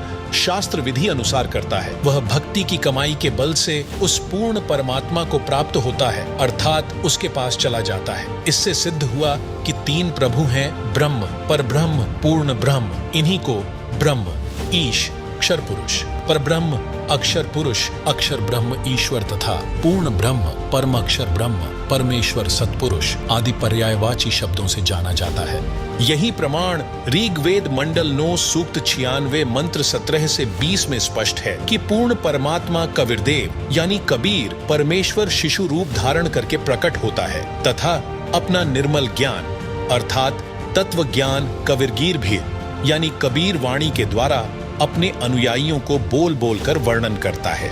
वह कबीरदेव यानी कबीर परमेश्वर क्षर पुरुष के धाम तथा अक्षर पुरुष के धाम से भिन्न जो पूर्ण ब्रह्म का तीसरा रीत धाम अर्थात सतलोक है, उसमें आकार में विराजमान है तथा सतलोक से चौथा अनामी लोक है, उसमें भी यही कबीरदेव यानी कबीर परमेश्वर अनामी पुरुष रूप में मनुष्य सदृश आकार में विराजमान है। अब जानिए पवित्र अथर्ववेद में सृष्टि रचना का प्रमाण अथर्ववेद कांड नंबर 4 अनुवाक नंबर 1 मंत्र नंबर 1। ब्रह्मज्ञानं प्रथमं पुरस्तात् विषेमतत्पुरुषो वेदावः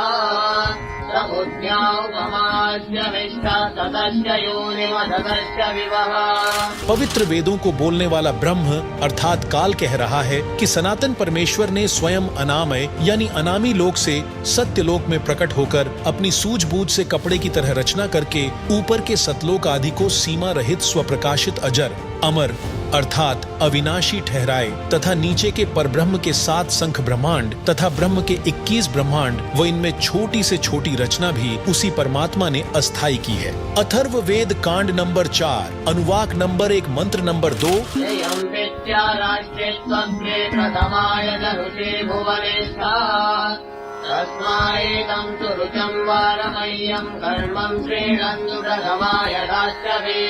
जगत पिता परमेश्वर ने अपनी शब्द शक्ति से राष्ट्रीय अर्थात सबसे पहली माया राजेश्वरी उत्पन्न की तथा उसी पराशक्ति के द्वारा एक दूसरे को आकर्षण शक्ति से रोकने वाले कभी न समाप्त होने वाले गुण से उपरोक्त सर्व ब्रह्मांडों को स्थापित किया है।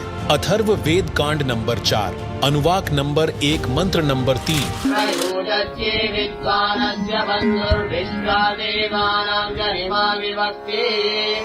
ब्रह्म ब्रह्मण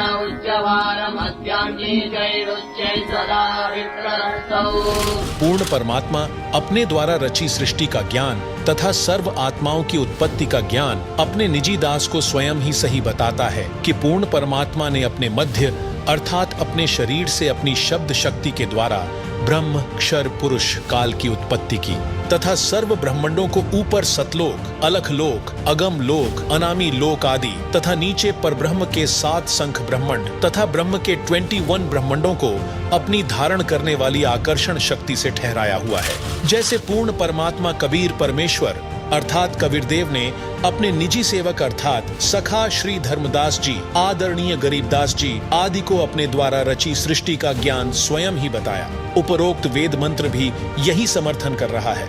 अथर्ववेद कांड नंबर 4 अनुवाक नंबर 1 मंत्र नंबर 4।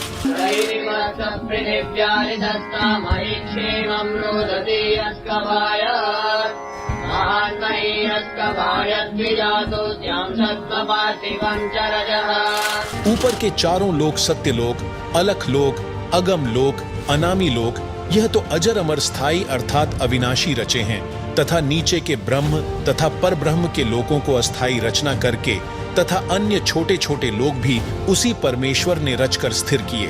अथर्ववेद कांड नंबर 4 अनुवाक नंबर 1 मंत्र नंबर 5।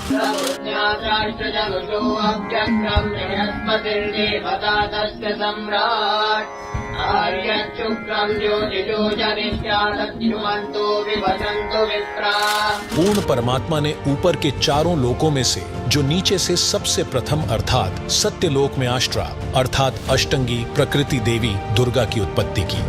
यही राजाधिराज जगत गुरु पूर्ण परमेश्वर अथवा सत्पुरुष है जिससे सबका वियोग हुआ है। फिर सर्व प्राणी ज्योति निरंजन अर्थात काल के वीर्य या बीज से दुर्गा अर्थात आष्ट्रा के गर्भ द्वारा उत्पन्न होकर स्वर्ग लोक व पृथ्वी लोक पर निवास करने लगे। अथर्ववेद कांड नंबर 4 अनुवाक नंबर 1 मंत्र नंबर 6।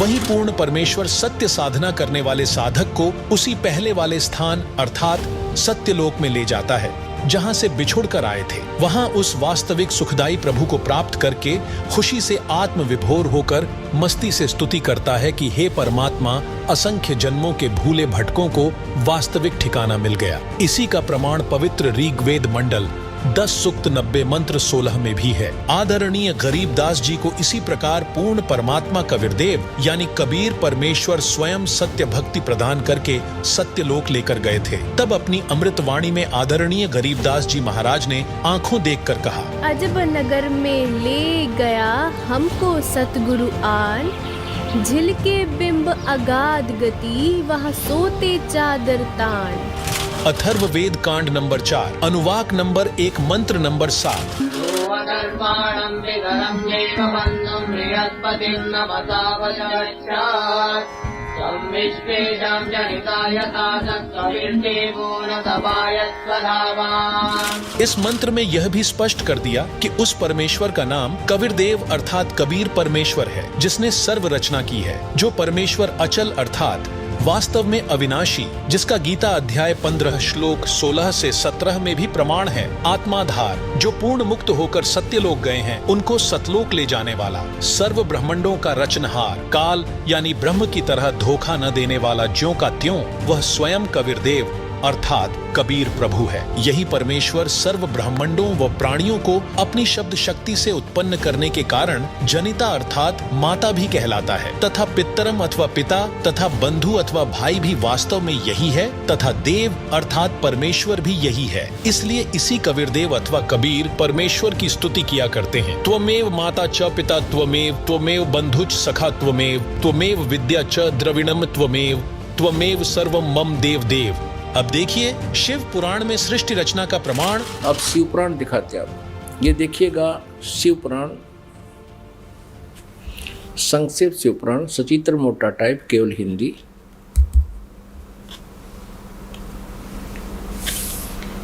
गीता प्रेस गोरखपुर से प्रकाशित है। संक्षेप शिव पुराण, सचित्र मोटा टाइप, केवल हिंदी। संपादक हनुमान प्रसाद पोदार।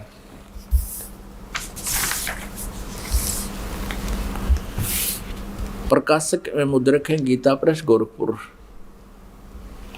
गोविंद वन कार्यालय कोलकाता का संस्थान। अब यहाँ से शुरू करते हैं।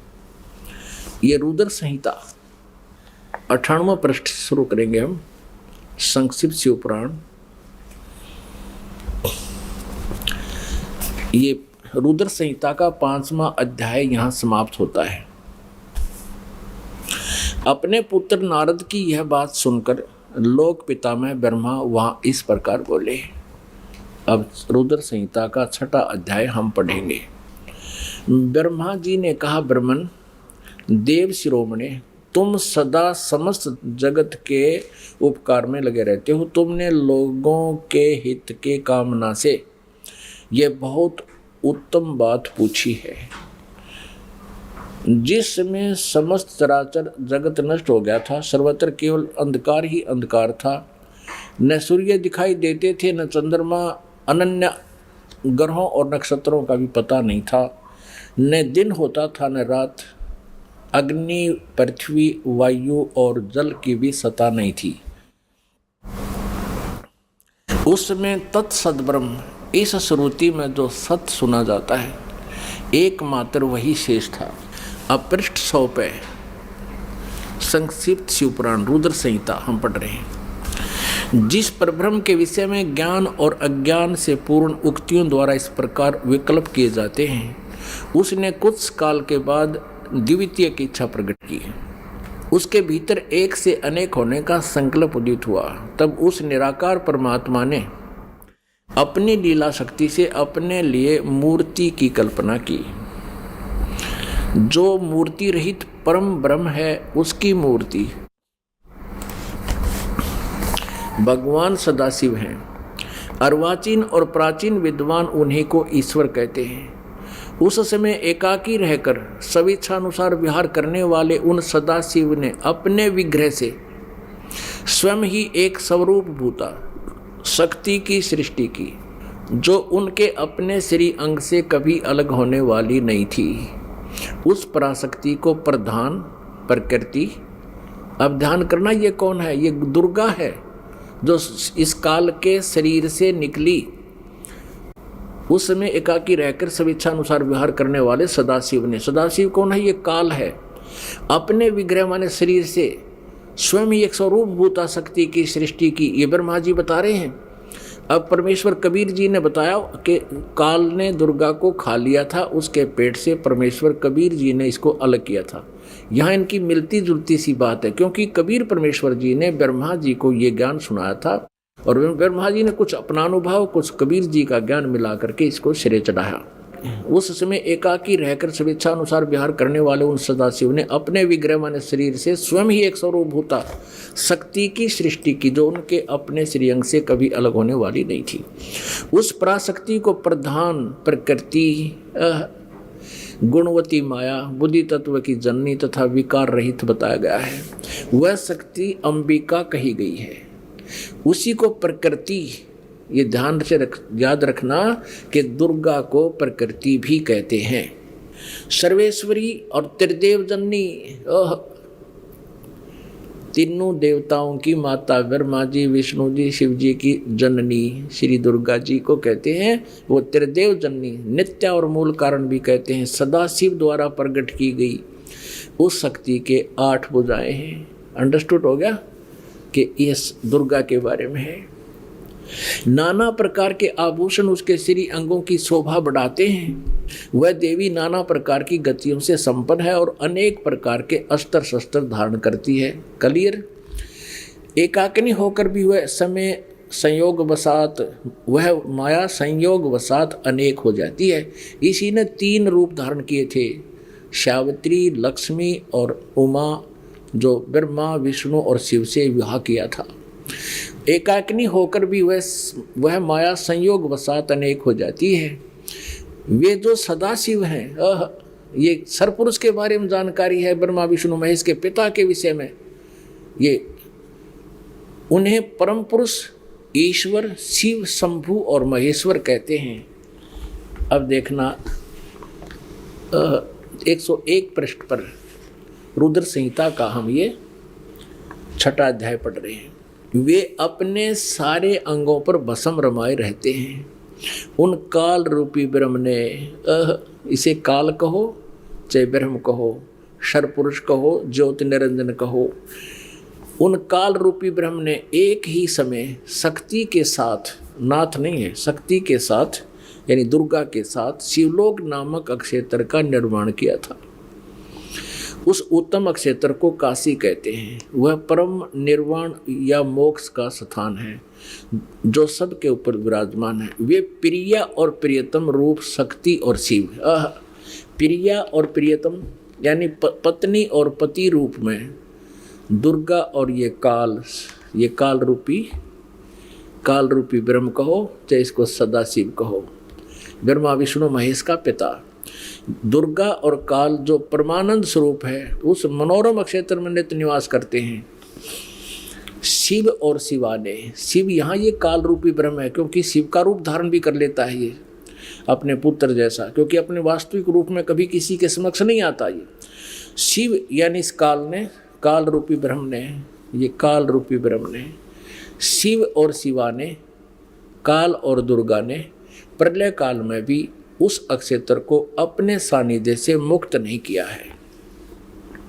देव से ब्रह्मा जी बता रहे हैं नारद को, एक समय उस आनंद वन में रमण करते हुए शिवा और शिव के मन में, काल और दुर्गा के मन में, दुर्गा और काल के मन में, सरपुरुष के मन में यह इच्छा हुई कि किसी दूसरे पुरुष की सृष्टि करनी चाहिए, यानी कोई बच्चा उत्पन्न करना चाहिए, लड़का, जिस पर यह सृष्टि संचालन का महान भार रखकर हम दोनों केवल काशी में रहकर इच्छा अनुसार विचरें और निर्वाण धारण करें। ऐसा निश्चय करके शक्ति सहित सर्वव्यापी परमेश्वर शिव ने, इस काल रूपी ब्रह्म ने दुर्गा के साथ रमण किया। अपने वाम भाग के 10वें अंग पर अमृत मल दिया, पति पत्नी व्यवहार किया। फिर तो वहां से एक पुरुष प्रकट हुआ, एक पुत्र की उत्पत्ति हुई। देखना 102 पृष्ठ पे संक्षिप्त शिवपुराण हम पढ़ रहे हैं। अब यहाँ और पुत्र जो उत्पन्न हुआ इस काल रूपी ब्रह्म ने यानी शिव ने कहा, वत्स व्यापक होने के कारण तुम्हारा विष्णु नाम विख्यात हुआ। अब दुर्गा और काल से जो पुत्र उत्पन्न हुआ उसका नाम विष्णु रखा। ये आपने 6वां अध्याय पढ़ लिया रुद्र संहिता का। पुण्यात्माओं, ये अपने वही सदग्रंथ हैं जिनके आधार मानकर हम ये ज्ञान ग्रहण करते थे। ये आचार्य ब्राह्मण गुरु हमें ये बताया करते थे कि शिव पुराण में ऐसा लिखा है, हम इसलिए आपको बता रहे हैं। विष्णु पुराण में ऐसा लिखा है, देवी पुराण में ऐसा लिखा है। तो हम सोचा करते थे ये जो बता रहे हैं दंत कथा शायद ऐसा ही लिखा होगा, क्योंकि ये संस्कृत जानते हैं। आज ये सदग्रंथ उनके लोक वेद के विपरीत ज्ञान बता रहे हैं। अब इसमें स्पष्ट हो गया, काल रूपी ब्रह्म सरपुरुष कहो, ज्योति निरंजन कहो, इसे काल कहो या इसे सदाशिव कहो, ये ब्रह्मा विष्णु महेश का पिता है। और दुर्गा कहो, प्रकृति कहो, और ये इनकी माता है। इन दोनों के संयोग से श्री विष्णु जी की उत्पत्ति हुई। ये अपनी शिव पुराण स्पष्ट कर रहे हैं। और रुद्र संहिता का 6वां अध्याय। अब आपको 7वें अध्याय में ब्रह्मा जी कहते हैं फिर मेरी उत्पत्ति भी ऐसे की, दुर्गा और काल ने दोनों ने मिलकर, ब्रह्म ने। देखिए ये रुद्र संहिता है और ये हमने 6वां अध्याय यहाँ तक पढ़ लिया। अब 7वां देखते हैं, 103 पृष्ठ पे। ब्रह्मा जी कहते हैं देवर से, ब्रह्मा जी कहते हैं नारद को देवर से, तत्पश्चात कल्याणकारी परमेश्वर साव सदाशिव ने पूर्ववत प्रयत्न करके, जैसे विष्णु जी को उत्पन्न किया, मुझे अपने दाहिने अंग से उत्पन्न किया। उन परमेश्वर ने मुझे तुरंत ही अपनी माया से मोहित करके नारायण देव के नाभि कमल में डाल दिया और लीला पूर्वक मुझे वहाँ से प्रकट किया। इस प्रकार उस कमल के पुत्र के रूप में मुझ हिरण्य गर्भ का जन्म हुआ। अब पुण्यात्माओं यहाँ पर अनुवाद करता थोड़ा सा विचलित हो गया। अब उसने सोचा कि भाई अब शिव से शिव की उत्पत्ति कैसे लिखूं, क्योंकि अनुवाद करता भी तत्व ज्ञान से परिचित नहीं था। लेकिन कहते हैं सच्चाई छुपती नहीं, चोर चुरावे तू बड़ी गाड्डे पानी में, वो गाड्डे हुआ ऊपर आवे ना, सच्चाई छानी ना। अब देखना इसी रुद्र संहिता हम पढ़ रहे हैं, श्री शिव पुराण में प्रमाण दिखाते हैं आपको। ये वही रुद्र संहिता चल रही है और संक्षिप्त शिव पुराण 110 पृष्ठ पे हम अब यहाँ देखेंगे 9वां अध्याय का यहाँ अंत होता है, लास्ट है।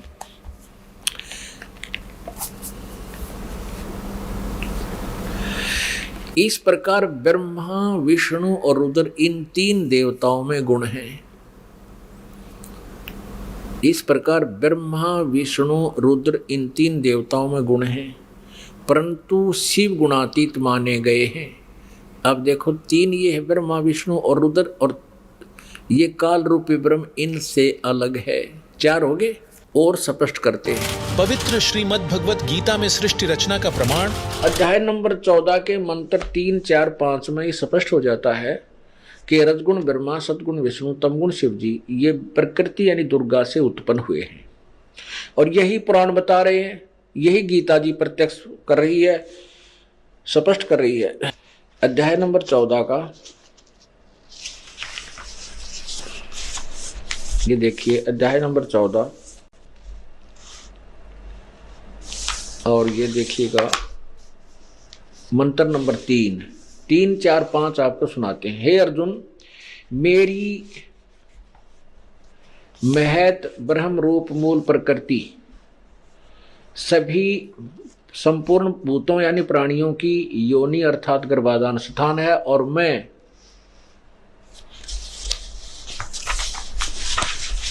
उस योनि में चेतन समुदाय रूप गर्भ को स्थापन करता हूं, ततः उससे वैसे उस जड़ चेतन संयोग से सब भूतों की यानी प्राणियों की उत्पत्ति होती है। 4 में कहा है, हे अर्जुन, नाना प्रकार की सब प्राणी योनियों में जितनी मूर्तियां और शरीरधारी प्राणी उत्पन्न होते हैं, प्रकृति, ये प्रकृति शब्द देखना, उन सब की गर्भ धारण करने वाली माता है, मैं बीज स्थापन करने वाला पिता हूं। अब 5 में स्पष्ट हो जाता है, हे अर्जुन, सतगुण रजगुण और ब्रह्मा ये प्रकृति से उत्पन्न तीनों गुण अविनाशी जीवात्मा को शरीर में बांधते हैं, फंसा कर।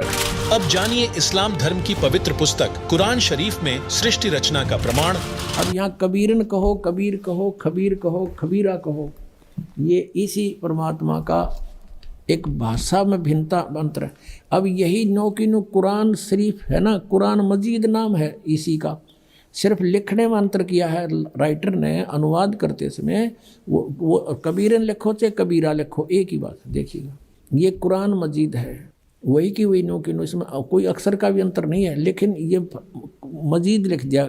अरबी मऊ अरबी मतन, यानी प्रकाशक है ऑफिस बुक डिपो 422 मटिया महल जामा मस्जिद दिल्ली 6 से। ये कुरान मजीद मुर्तजमा है मौलाना फ़तेह मोहम्मद खान साहिब जालंधरी, तसही मौलाना अब्दुल मजीद सरवर साहिब, प्रकाशक हैं Farid book depot private limited नई दिल्ली। इतने। अब इसमें सूरत फुरकानी पर आते हैं, अक्षर का भी अंतर नहीं है इसके अंदर, उतना ही है। सूरत फुरकानी 25 और पृष्ठ नंबर है इसकी, इस पर 570 है, उसमें 604 है कुरान शरीफ में। अब यहाँ आते हैं नीचे, एज इट इज, इसमें अंतर माड़ा सा भी 51 है, ये 52 शुरू होती है। फला तुतियल काफिरन ने व जिहादुम बिही जिहादन जिहादन कबीरा, कबीरा कहो, कबीरन कहो, कबीर कहो, खबीरा कहो। ये सिर्फ इसमें कबीरा लिखा, उसमें कबीरन लिखा है। अब इसको कबीर कहो, एक ही बात है, इससे तो इतना लेना। अब हम फिर कुरान शरीफ को ही लेते हैं। अब हमने ये जो पढ़ा है ये कुरान मजीद देखा था, अब कुरान शरीफ को फिर लेते हैं, इसका अनुवाद इससे देखेंगे। अब देखो कुरान शरीफ फिर लेते हैं, वो मजीद थी, ये कुरान शरीफ है, और इसके अनुवादक प्रकाशक पहले हमने दिखा दिए हैं। ये सारा लखनऊ किताबघर से ये प्रकाशित है, मौसम बाग सीतापुर रोड लखनऊ से। अब हम इसके आते हैं 604 पृष्ठ पे, 604 पृष्ठ पे, और वही है इस कुरान शरीफ सूरत फुरकानी 25। नीचे आते हैं, ये 52 आयत है। फला तुतियल काफिरन जाहिदुम बिही जिहादन कबीरन, ये कबीर कहो, कबीरा कहो, कबीरन कहो, कंसेप्ट क्लियर होया। अब ये क्या कहता है यहाँ पर कि ए पैगंबर, कुरान शरीफ का ज्ञान देने वाला अपने पैगंबर को बोल रहा है, तुम काफिरों का कहा न मानना। वो काफिर नहीं मानते भगवान को, वो तो अन्य देवताओं की पूजा करते हैं। और इस कुरान शरीफ की दलीलों से, कुरान की दलीलों से मैं जो तुझे हिदायत दे रहा हूँ, इसके आधार से उनका सामना करना उस कबीर के लिए, जिहादन कबीरन, उस कबीर के लिए, कबीर अल्लाह के लिए संघर्ष करना, लड़ना नहीं। जिहाद का अर्थ लड़ना नहीं होता, संघर्ष करना, उनकी बातों में ना आना, सीधी सी बात है। अब देखो, अब हमने 52 का अर्थ पढ़ लिया। अब 607 पर सूरत फुरकानी 25, और ये कबीर नामक अल्लाह वही है जिसने 2 दरियाओं को मिला चलाया, एक का मीठा प्यास बुझाने वाला और एक का खारी कड़वा, और दोनों में एक आड़ और मजबूत रोक बना दी। और वही है जिसने पानी की बूंद से आदमी को पैदा किया, फिर उसको साहिब नसीब नसब यानी किसी का बेटा या बेटी, और ससुराल वाला यानी किसी का दामाद बहू बनाया। और तुम्हारा परवरदिगार हर चीज़ के करने में शक्तिमान है। और काफिर अल्लाह के सिवा ऐसों को पूजते हैं, देवताओं को, जो न उनको नफ़ा पहुंचा सकते हैं और न उनको कोई नुकसान पहुंचा सकते हैं। और काफिर तो अपने परवरदिगार से यानी कबीर से, कबीर अल्लाह से मुंह मोड़े बैठे हैं, पीठ दिए हुए हैं, मुंह मोड़े हैं। अब 56 या 55 समाप्ति, और 56 में कहा कि ए पैगंबर, हमने तुमको खुशखबरी सुनाने और सिर्फ अजाब से डराने के लिए भेजा। 57 में कहा है कि इन लोगों से कहो कि मैं तुमसे इस अल्लाह के हुक्म का पर कुछ मजदूरी नहीं मांगता, हाँ जो चाहे अपने परवरदिगार तक पहुंचने की राह इख्तियार कर ले। अब 58 में कमाल कर दिया, ए पैगंबर उस जिंदा पर भरोसा रखो, चैतन्य नहीं। कबीर परमात्मा जैसे अच्छी आत्माओं को मिलते हैं, वेदों में आपने पढ़ा, ऐसे आदरणीय धर्मदास जी को, आदरणीय गरीबदास साहिब जी को, आदरणीय नानक साहिब जी को, ऐसे ही आदरणीय मोहम्मद साहिब जी को मिले थे इस जिंदा महात्मा के रूप में।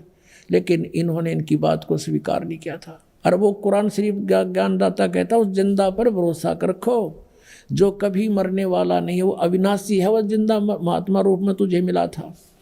और तारीफ के साथ उसकी पाकी बयान करते रहो, यानी गीता ज्ञानदाता किसी और अल्लाह की पाकी बयान करने को कह रहा है और अपने बंदों के गुनाहों से वो काफ़ी खबरदार है। ये कबीर है यहाँ पर, ये 58 नंबर आयत है, यहाँ देखो 58, ये 58 है, यहाँ पढ़ेंगे। ये खबीरा लिखा है, इबादई खबीरा। अब इबादई माने पूजा के योग्य वो कबीर है। इबादत माने पूजा, इबादही यानी पूजा के योग्य वो कबीर है। कबीर 58, यहाँ फिर हम आएंगे इसके। ये 58 हम पढ़ रहे हैं कि वो अपने भक्तों के, वो जिंदा रूप में तुझे मिला था उस पर भरोसा रख, वो अविनाशी परमात्मा है और तारीफ के साथ उसकी पाकी बयान करते रहो। अपने बंदों के गुनाहों से वह कबीर खूब खबरदार है, यानी पाप नाश कर देता है। वो कबीर खबरदार है, कबीर लिखना था। कबीर अल्लाह अकबर जानता है सब कुछ। अब 59 में तो कमाल कर दिया। और जिसने आसमानों और ज़मीन और जो कुछ भी उनके बीच में है सबको 6 दिन में पैदा किया और फिर तख्त पर जा बिराजा, वो अल्लाह बड़ा। अब इन्होंने यहाँ भी कबीर का अर्थ बड़ा कर दिया, वो अल्लाह कबीर है, ये लिखना था, वो अल्लाह कबीर है। ये 59 में, यहाँ देखो, ये फिर 59 आ गई। इसमें फिर खबीरन लिखा है, अरहमानु फसल भी ही खबीरन, कबीरन कहो, कबीर कहो, खबीर कहो। तो इन्होंने इसका अर्थ भी बढ़ा कर दिया। अब फिर पढ़ेंगे इस 58 नंबर को, जिसने आसमानों और ज़मीन और जो कुछ उनके बीच में है सबको 6 दिन में पैदा किया। जो पवित्र बाइबल जो ज्ञान देता है 60% ज्ञान वही कुरान शरीफ में है। 6 दिन में पैदा किया, फिर तख्त पर जा बिराजा। वह अल्लाह बड़ा, वो अल्लाह कबीर, वो अल्लाह अकबर, वो अल्लाह कबीर है, वो भगवान कबीर है, बड़ा दयालु है, रहमान है। और उसकी खबर, उसकी जानकारी किसी बाखबर इल्म वाले यानी तत्वदर्शी संत से पूछ देखो। इससे सिद्ध हो गया कि कुरान शरीफ का ज्ञानदाता भी उस अल्लाह यानी बड़े भगवान, जिसको ये बड़ा कहते हैं, वो मान ले, उसके बारे में अल्पज्ञ है, उसकी जानकारी नहीं रखता।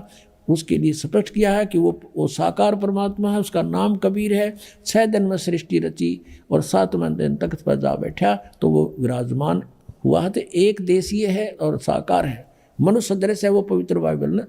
ईसाई धर्म की पवित्र पुस्तक बाइबल में सृष्टि रचना का प्रमाण आपको पवित्र बाइबल से परिचित कराते हैं। पवित्र बाइबल के पढ़ने वालों से आप पूछिएगा परमात्मा साकार है व निराकार, वो कहेंगे परमात्मा निराकार है और कहते हैं गॉड इज फॉर्मलेस। उन्होंने फिर पवित्र बाइबल को समझा ही नहीं। पवित्र बाइबल में लिखा है कि परमात्मा मनुष्य दृश्य है और 6ठे दिन उस परमेश्वर ने कहा कि हम मनुष्य को अपने स्वरूप के अनुसार उत्पन्न करेंगे और वैसा ही कर दिया। 6ठे दिन भगवान ने मनुष्य को अपने स्वरूप में उत्पन्न किया, नर और नारी करके उनकी उत्पत्ति की। अब देखिएगा प्रमाण पवित्र बाइबल में। पवित्र बाइबल संपूर्ण जीवन अध्ययन बाइबल, पवित्र बाइबल संपूर्ण जीवन अध्ययन बाइबल, संपादक हैं डेविड स्टुअर्ट, अंग्रेजी, प्रधान संपादक Donald C Stamps, MA MDV, संयुक्त संपादक, ये सारे कुछ लिखे इनके। ये USA से छपा है। अब ये देखिएगा उत्पत्ति, जिसको इंग्लिश में अंग्रेजी में बोलते हैं ये जेनेसिस। आरंभ यहाँ होता है, आदि में परमेश्वर ने आकाश और पृथ्वी की सृष्टि की। पृथ्वी बेडौल और सुनसान पड़ी थी और गहरे जल के ऊपर अंधियारा था तथा परमात्मा का आत्मा जल के ऊपर मंडराता था। जब परमेश्वर ने कहा कि उजियाला हो तो उजियाला हो गया और परमेश्वर ने उजियाले को देखा कि अच्छा है और परमेश्वर ने उजियाले को अंधियारे से अलग किया और परमेश्वर ने उजियाले को दिन, अंधियारे को रात कहा। सांझ हुई फिर भोर हुआ, भोर माने सुबह। इस प्रकार ये पहला दिन की रचना की प्रभु ने, परमात्मा ने, परमेश्वर ने। फिर परमेश्वर ने कहा कि जल के बीच एक ऐसा अंतर हो कि जल दो भाग हो जाए, तब ऐसा ही होगा। तथा इस प्रकार सांझ हुई फिर भोर हुआ, ये दूसरा दिन हो गया। फिर तीसरे दिन कुछ और रचना की, सांझ हुई फिर भोर हुआ, फिर ये तीसरा दिन हो गया। ये फिर सांझ हुई फिर भोर हुआ, ये चौथा दिन हो गया। कुछ और रचना की परमात्मा ने, चौथा दिन हो गया। फिर ये प्रश्न नंबर 5 पे, तथा फिर और बहुत सी रचनाएं की परमेश्वर ने, तो सांझ हुई फिर भोर हुआ, इस प्रकार ये 5वां दिन हो गया। अब हम 6ठा दिन पढ़ेंगे।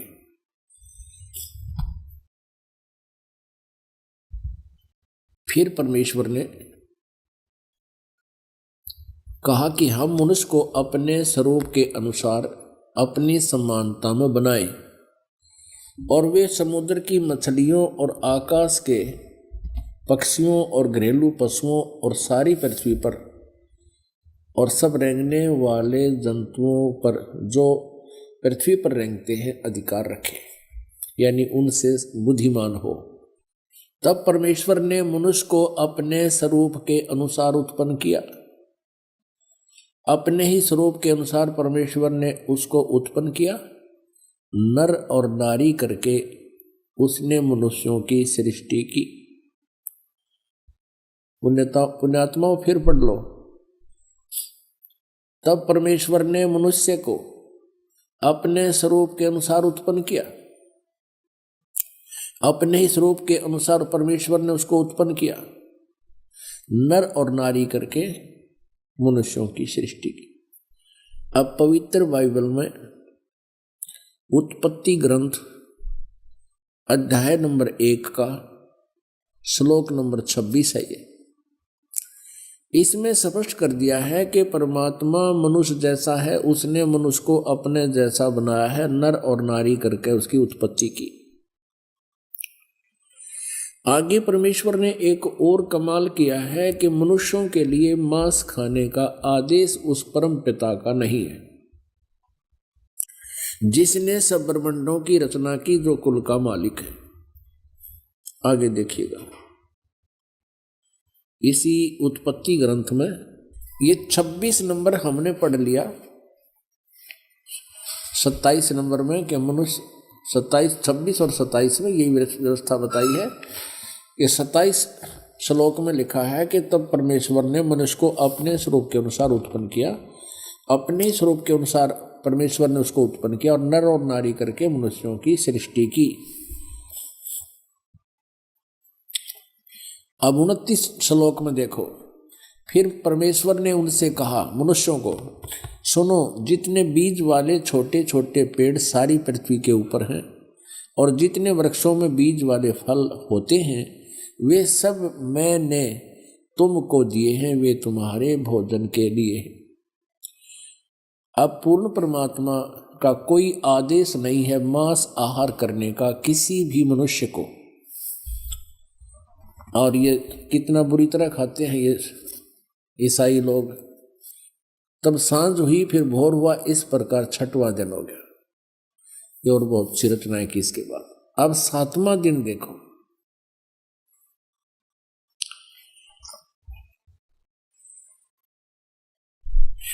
यूं आकाश और पृथ्वी और उनकी सारी सेना का बनाना समाप्त हो गया 6ठे दिन। और परमेश्वर ने अपना काम जिसे वह करता था 7वें दिन समाप्त किया और उसने अपने किए हुए सारे काम से 7वें दिन विश्राम किया।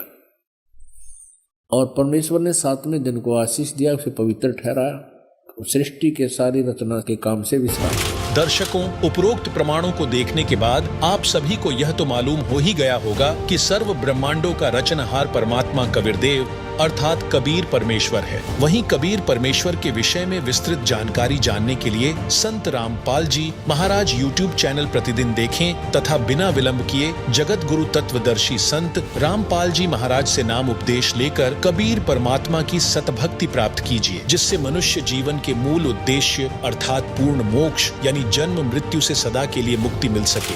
आइए अब हम उन श्रद्धालुओं के अनुभव जानते हैं जो जगत गुरु तत्वदर्शी संत रामपाल जी महाराज जी से दीक्षा प्राप्त कर चुके हैं तथा उनके द्वारा बताए गए भक्ति मार्ग पर चल रहे हैं। नमस्कार जी।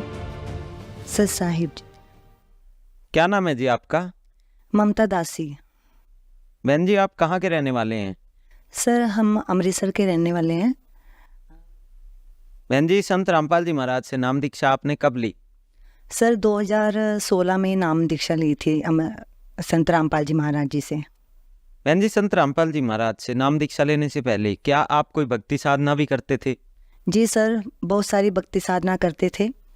ब्रह्मा विष्णु महेश की पूजा करते थे। मैं शेरावाले माता जी की उपासना करती थी, संतोषी माता के व्रत रखती थी, शिव उपासना करती थी, बहुत सारी भक्ति करते थे। तो बहन जी, जो आप देवी देवताओं की, शिव जी भगवान की या और माता की भक्ति साधनाएं कर रहे थे, उनसे आपको क्या क्या लाभ हुए?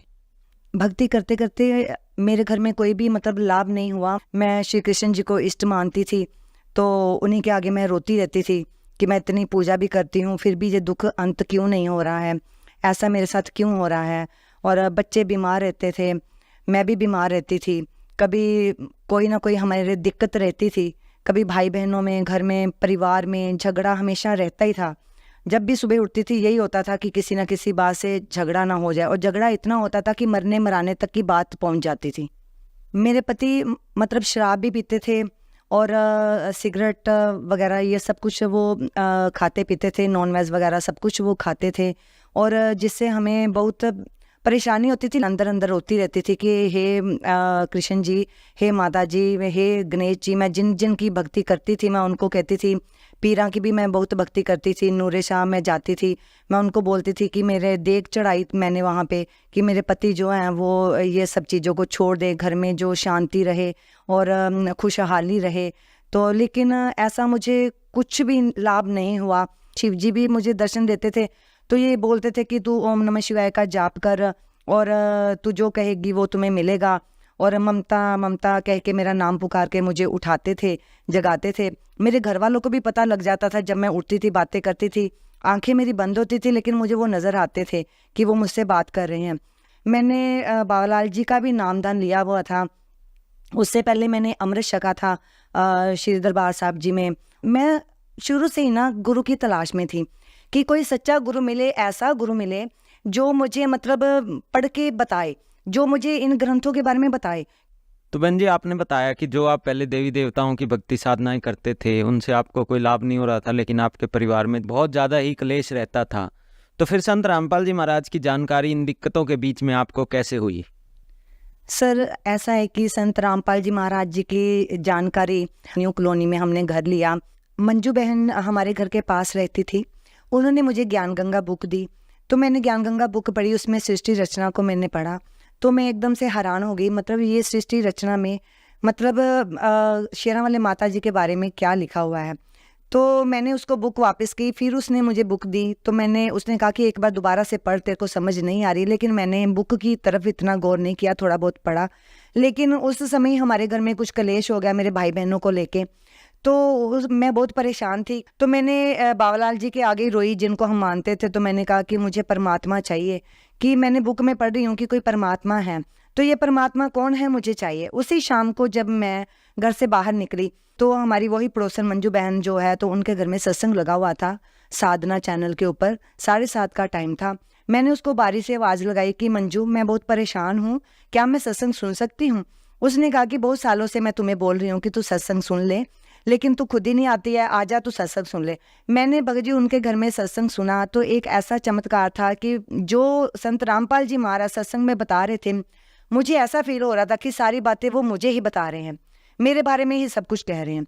और सत्संग जब समाप्ति हुई तो उसके बाद इंटरव्यू आती है, और इंटरव्यू में जो बहन बोली उसका नाम ममता था और मेरा नाम भी ममता था। पहले तो मैं उनका नाम सुन के चौंक गई कि इनका नाम ममता है और मेरा नाम भी ममता है, ये कैसे हो। तो जो उन्होंने फैमिली डिटेल बताई कि मेरे पति बिजली का काम करते हैं, मेरे 3 बच्चे हैं, 2 बेटियां हैं, 1 बेटा है, सेम सिचुएशन मेरी थी। उन्होंने बताया मेरा एक्सीडेंट हो गया था।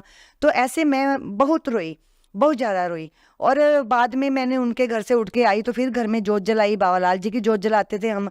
तो रात को जब सो गई तो संत रामपाल जी महाराज परमात्मा 2:30 बजे के करीब उन्होंने मुझे स्वप्न में दर्शन दिए। चोला सारा कबीर साहब जी का था और उनका जो स्वरूप था वो संत रामपाल जी महाराज जी का था। जब उन्होंने स्वप्न में दर्शन दिए तो मैं उठ गई कि मतलब ये गुरु तो जेल में है, मतलब ये मेरे सपने में कैसे आ सकते हैं। तो फिर जब दोबारा फिर सोई, मैंने जो स्वरूप हमारे घर में पड़ा था बाबालाल जी का, उसको मैंने अपने साथ रख लिया कि मुझे अब की बार ये गुरु सपने में ना आए, ये तो जेल में है। लेकिन जब मैं दोबारा सोई तो दोबारा फिर संत रामपाल जी महाराज कबीर साहब जी के रूप में उन्होंने मुझे साक्षात दर्शन दिए और उन्होंने मुझे कहा कि जो यहाँ पे नामदान सेंटर है वो सारा सेंटर उन्होंने मुझे दिखाया और सारी लोकेशन उनकी बताई कि ऐसे गलियों गलियों में जाके जैसा उनका घर बना था, जैसा सेंटर था, वैसा सब मुझे दिखाया। और सुबह होते ही मन में ऐसा हुआ कि जैसे इतना शरीर हल्का हो गया और मैंने पता नहीं मन में क्या आया, तो मैंने जितने देवी देवता की सब फोटोज थी, सब कुछ था, सब एक गठरी में बांध के मैंने उसको एक साइड पे रख दिया और मैंने मंजू बहन के पास गई और उसको बोला कि ऐसे ऐसे तुम्हारे जो सेंटर है नामदान सेंटर वो ऐसा बना है। तो उसने मुझे आगे से कहा कि तू अकेली चली गई। मैंने कहा अकेली नहीं गई, ये तुम्हारे गुरुजी आए थे, संत रामपाल जी महाराज मेरे स्वप्न में आए थे, उन्होंने नामदान सेंटर तुम्हारा दिखाया है। तो फिर वो मुझे नामदान सेंटर पे लेके गई, तो फिर वहाँ जाकर नाम उपदेश पर लिया संत रामपाल जी महाराज जी से। तो बहन जी, जब संत रामपाल जी महाराज से आपने नाम दीक्षा ली तो क्या नाम दीक्षा लेने के बाद आपको कोई लाभ भी प्राप्त हुए? सर, संत रामपाल जी महाराज से नाम उपदेश लेने के बाद तो अनगिनत लाभ हैं सर, मैं आपको गिना नहीं सकती, लेकिन कुछ मेन लाभ हैं जो मतलब मैं आपको शॉर्टकट में थोड़े बता देती हूँ। कि ऐसा है कि सबसे पहले जो मुझे लाभ हुआ कि मेरे जो पति हैं उनको कैंसर की प्रॉब्लम हो गई थी और उनको 2nd स्टेज का गले में कैंसर था। तो मैंने उनको बोला कि आप भी संत रामपाल जी महाराज की शरण में चलो, तो परमात्मा संत रामपाल जी महाराज आपकी ये कैंसर की बीमारी दूर कर देंगे। लेकिन उनको विश्वास नहीं था क्योंकि वो मानते नहीं थे, वो श्री कृष्ण जी को मानते थे। तो इसलिए उन्होंने मतलब बोला कि मैंने नहीं जाना है। तो मैंने अपनी ओर से ही परमात्मा को, संत रामपाल जी महाराज जी को मैंने दंडवत प्रणाम करके कहा कि इनको इतनी गंभीर बीमारी है, क्योंकि मैं भी डर गई थी बहुत ज़्यादा कि पता नहीं क्या होगा। तो प्रार्थना करी तो संत रामपाल जी ने महाराज जी ने मेरे पति की वो कैंसर की बीमारी ठीक कर दी। और डॉक्टर भी हैरान थे, डॉक्टरों ने हमारे एक्सरे लिए, हमारी रिपोर्ट्स ली। अभी भी Majitha road Guru Nanak hospital medical college में उनकी रिपोर्ट्स पूरी फाइल वहाँ पे पड़ी है, आप चाहें तो देख सकते हैं। और दूसरा लाभ मुझे ये हुआ कि मेरे घर में कोई भी नहीं जुड़ा था, मैं अकेली अपने घर में जुड़ी थी। तो मुझे ये होता था कि मतलब जब मैं मतलब संत रामपाल जी महाराज का कुछ भी पाठ करती थी या कुछ करती थी तो मेरे हस्बैंड जो थे वो कृष्ण जी का पाठ करना लग जाते थे। संत रामपाल जी महाराज के दंडवत प्रणाम करके मैं कहती थी कि गुरुजी मतलब मेरे पति जी को भी अपनी शरण में लो, मेरे बच्चों को अपनी शरण में लो, ताकि मुझे किसी प्रकार की भक्ति में बाधा ना पड़े। तो संत रामपाल जी महाराज की ऐसी दया हुई कि मेरे जो पति देव हैं वो उन्होंने भी संत रामपाल जी महाराज जी का नाम उपदेश ले लिया। उन्होंने कहा कि मुझे भी संत रामपाल जी महाराज का नाम उपदेश लेना है, और बच्चों ने भी संत रामपाल जी महाराज का नाम उपदेश ले लिया। और आज मेरे घर में मतलब इस तरह से खुशहाली है, भक्ति भी करते हैं और लाभ भी है। और एक लाभ ऐसा है कि मेरी बेटी जो है कि मैरिड है, उस 2015 में जगत में उसकी शादी करी थी। और जगत में शादी करने के कारण मेरी बेटी बहुत वहाँ परेशान रहती थी। तो मेरी बेटी ने भी नाम उपदेश ले लिया था, क्योंकि वो दूसरी उपासना करते करते बहुत परेशान और दुखी हो गई थी। संत रामपाल जी महाराज से नाम उपदेश लेके अपने ससुराल में गई, तो उसके ससुराल वालों ने उसे पहले भी तंग करते थे और फिर उसको बहुत ज़्यादा पीड़ित करना शुरू कर दिया इस बीच में जब वो बेटी के घर में मतलब 2 बेटियां हैं, जो छोटी बेटी जब उसकी हुई तो उसकी सिर के वजने से उसकी जो ब्रेस्ट है स्तन में उसके गिल्टी बन गई थी और उसने अपने पति को बोला कि मुझे मतलब डॉक्टर के पास ले चलो। तो घर वाले कोई भी उसको डॉक्टर के पास लेके नहीं गए। 5 दिन तक लड़की तड़पती रही और 5 दिन के बाद जब डॉक्टर के पास लेके गए, उसने 3 दिन की दवाई दी, तो उसके बाद फिर उसको 2.5 महीने तक डॉक्टर के पास लेके नहीं गए, जबकि उन्होंने बोला था कि इसका ट्रीटमेंट जल्दी से जल्दी करवा लो, नहीं तो ये कैंसर बन जाएगा। लेकिन देखते देखते वो जो गिल्ट था वो बहुत बड़ा हो गया था, हाथ के आकार का। तो उस बेटी को बुखार वगैरह सब चढ़ने लगा। उसने मुझे फ़ोन किया, मम्मा मेरी तबीयत ठीक नहीं है, मैं बहुत बीमार हो गई हूँ। तो मैंने कहा कि संत रामपाल जी महाराज की शरण में है तू, परमात्मा के आगे विनती कर, वो सब कुछ ठीक करेंगे। तो बेटी ने ऐसे जैसे मैंने कहा उसने ऐसे ही किया, क्योंकि वो उसको भक्ति करने नहीं देते थे, आन उपासना करवाते थे, पितर पूजा, श्राद्ध पूजा, ये सब कुछ उसको करवाते थे। वो जठेरे पूजते थे और ज़बरदस्ती से उसको प्रसाद देते थे, उसको तिलक लगाते थे, मतलब सब काम उसको करवाते थे। लेकिन बेटी ने क्या किया कि मम्मा आप आ जाओ। तो मैं उसके पास जब गई तो उन्होंने देखा इसकी मम्मी आ गई, तो उन्होंने अगले दिन ही उसका ऑपरेशन करवा दिया।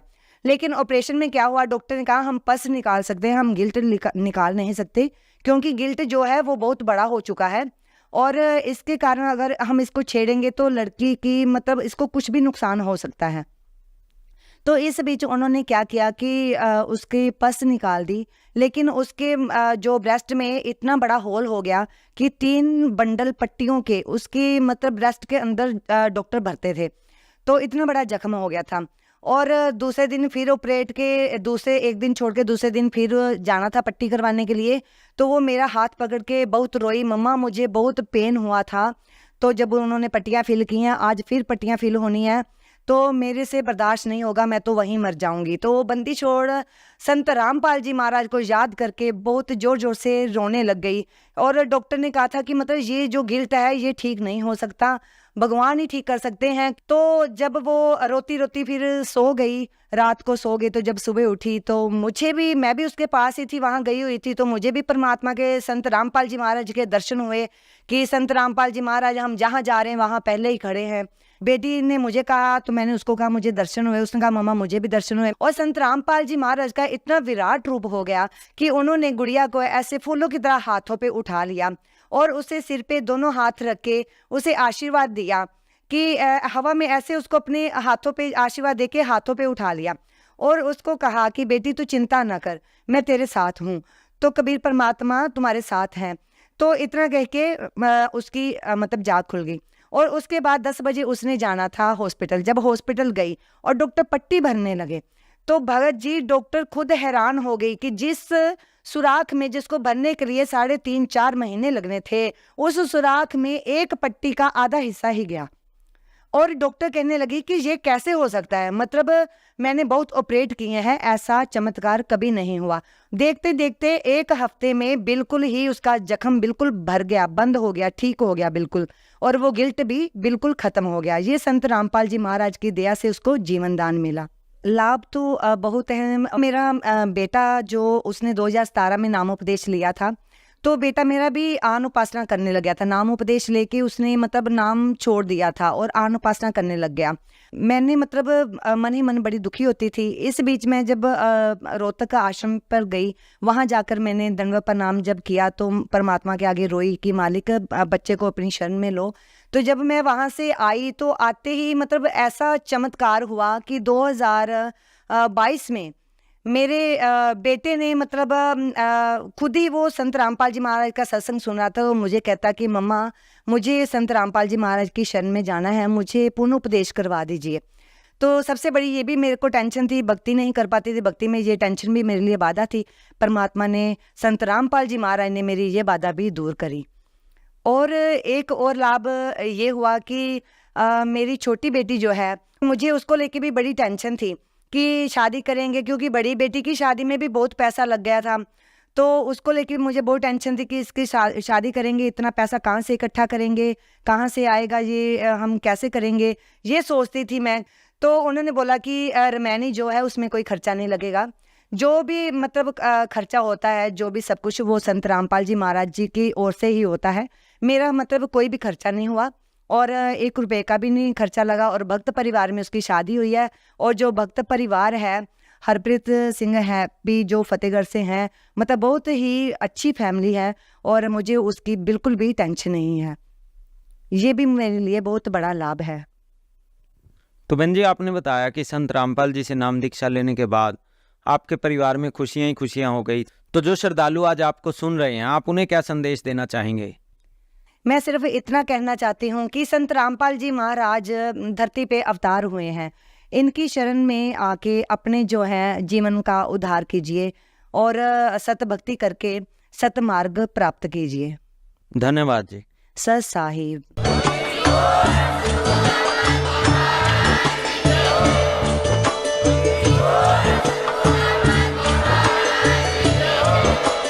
आप सुन रहे थे जगत गुरु तत्वदर्शी संत रामपाल जी महाराज जी के मंगल प्रवचन। अधिक जानकारी के लिए विजिट कीजिए हमारी वेबसाइट www.jagatgururampalji.org। संत रामपाल जी महाराज जी के शुभ आशीर्वाद से पूरे विश्व भर में 500 से भी ज्यादा नाम दीक्षा केंद्र हैं, जिन पर संत रामपाल जी महाराज जी द्वारा ऑनलाइन निशुल्क नाम दीक्षा दी जा रही है। अपने नजदीकी नाम दीक्षा केंद्र का पता करने के लिए संपर्क करें 8222880541।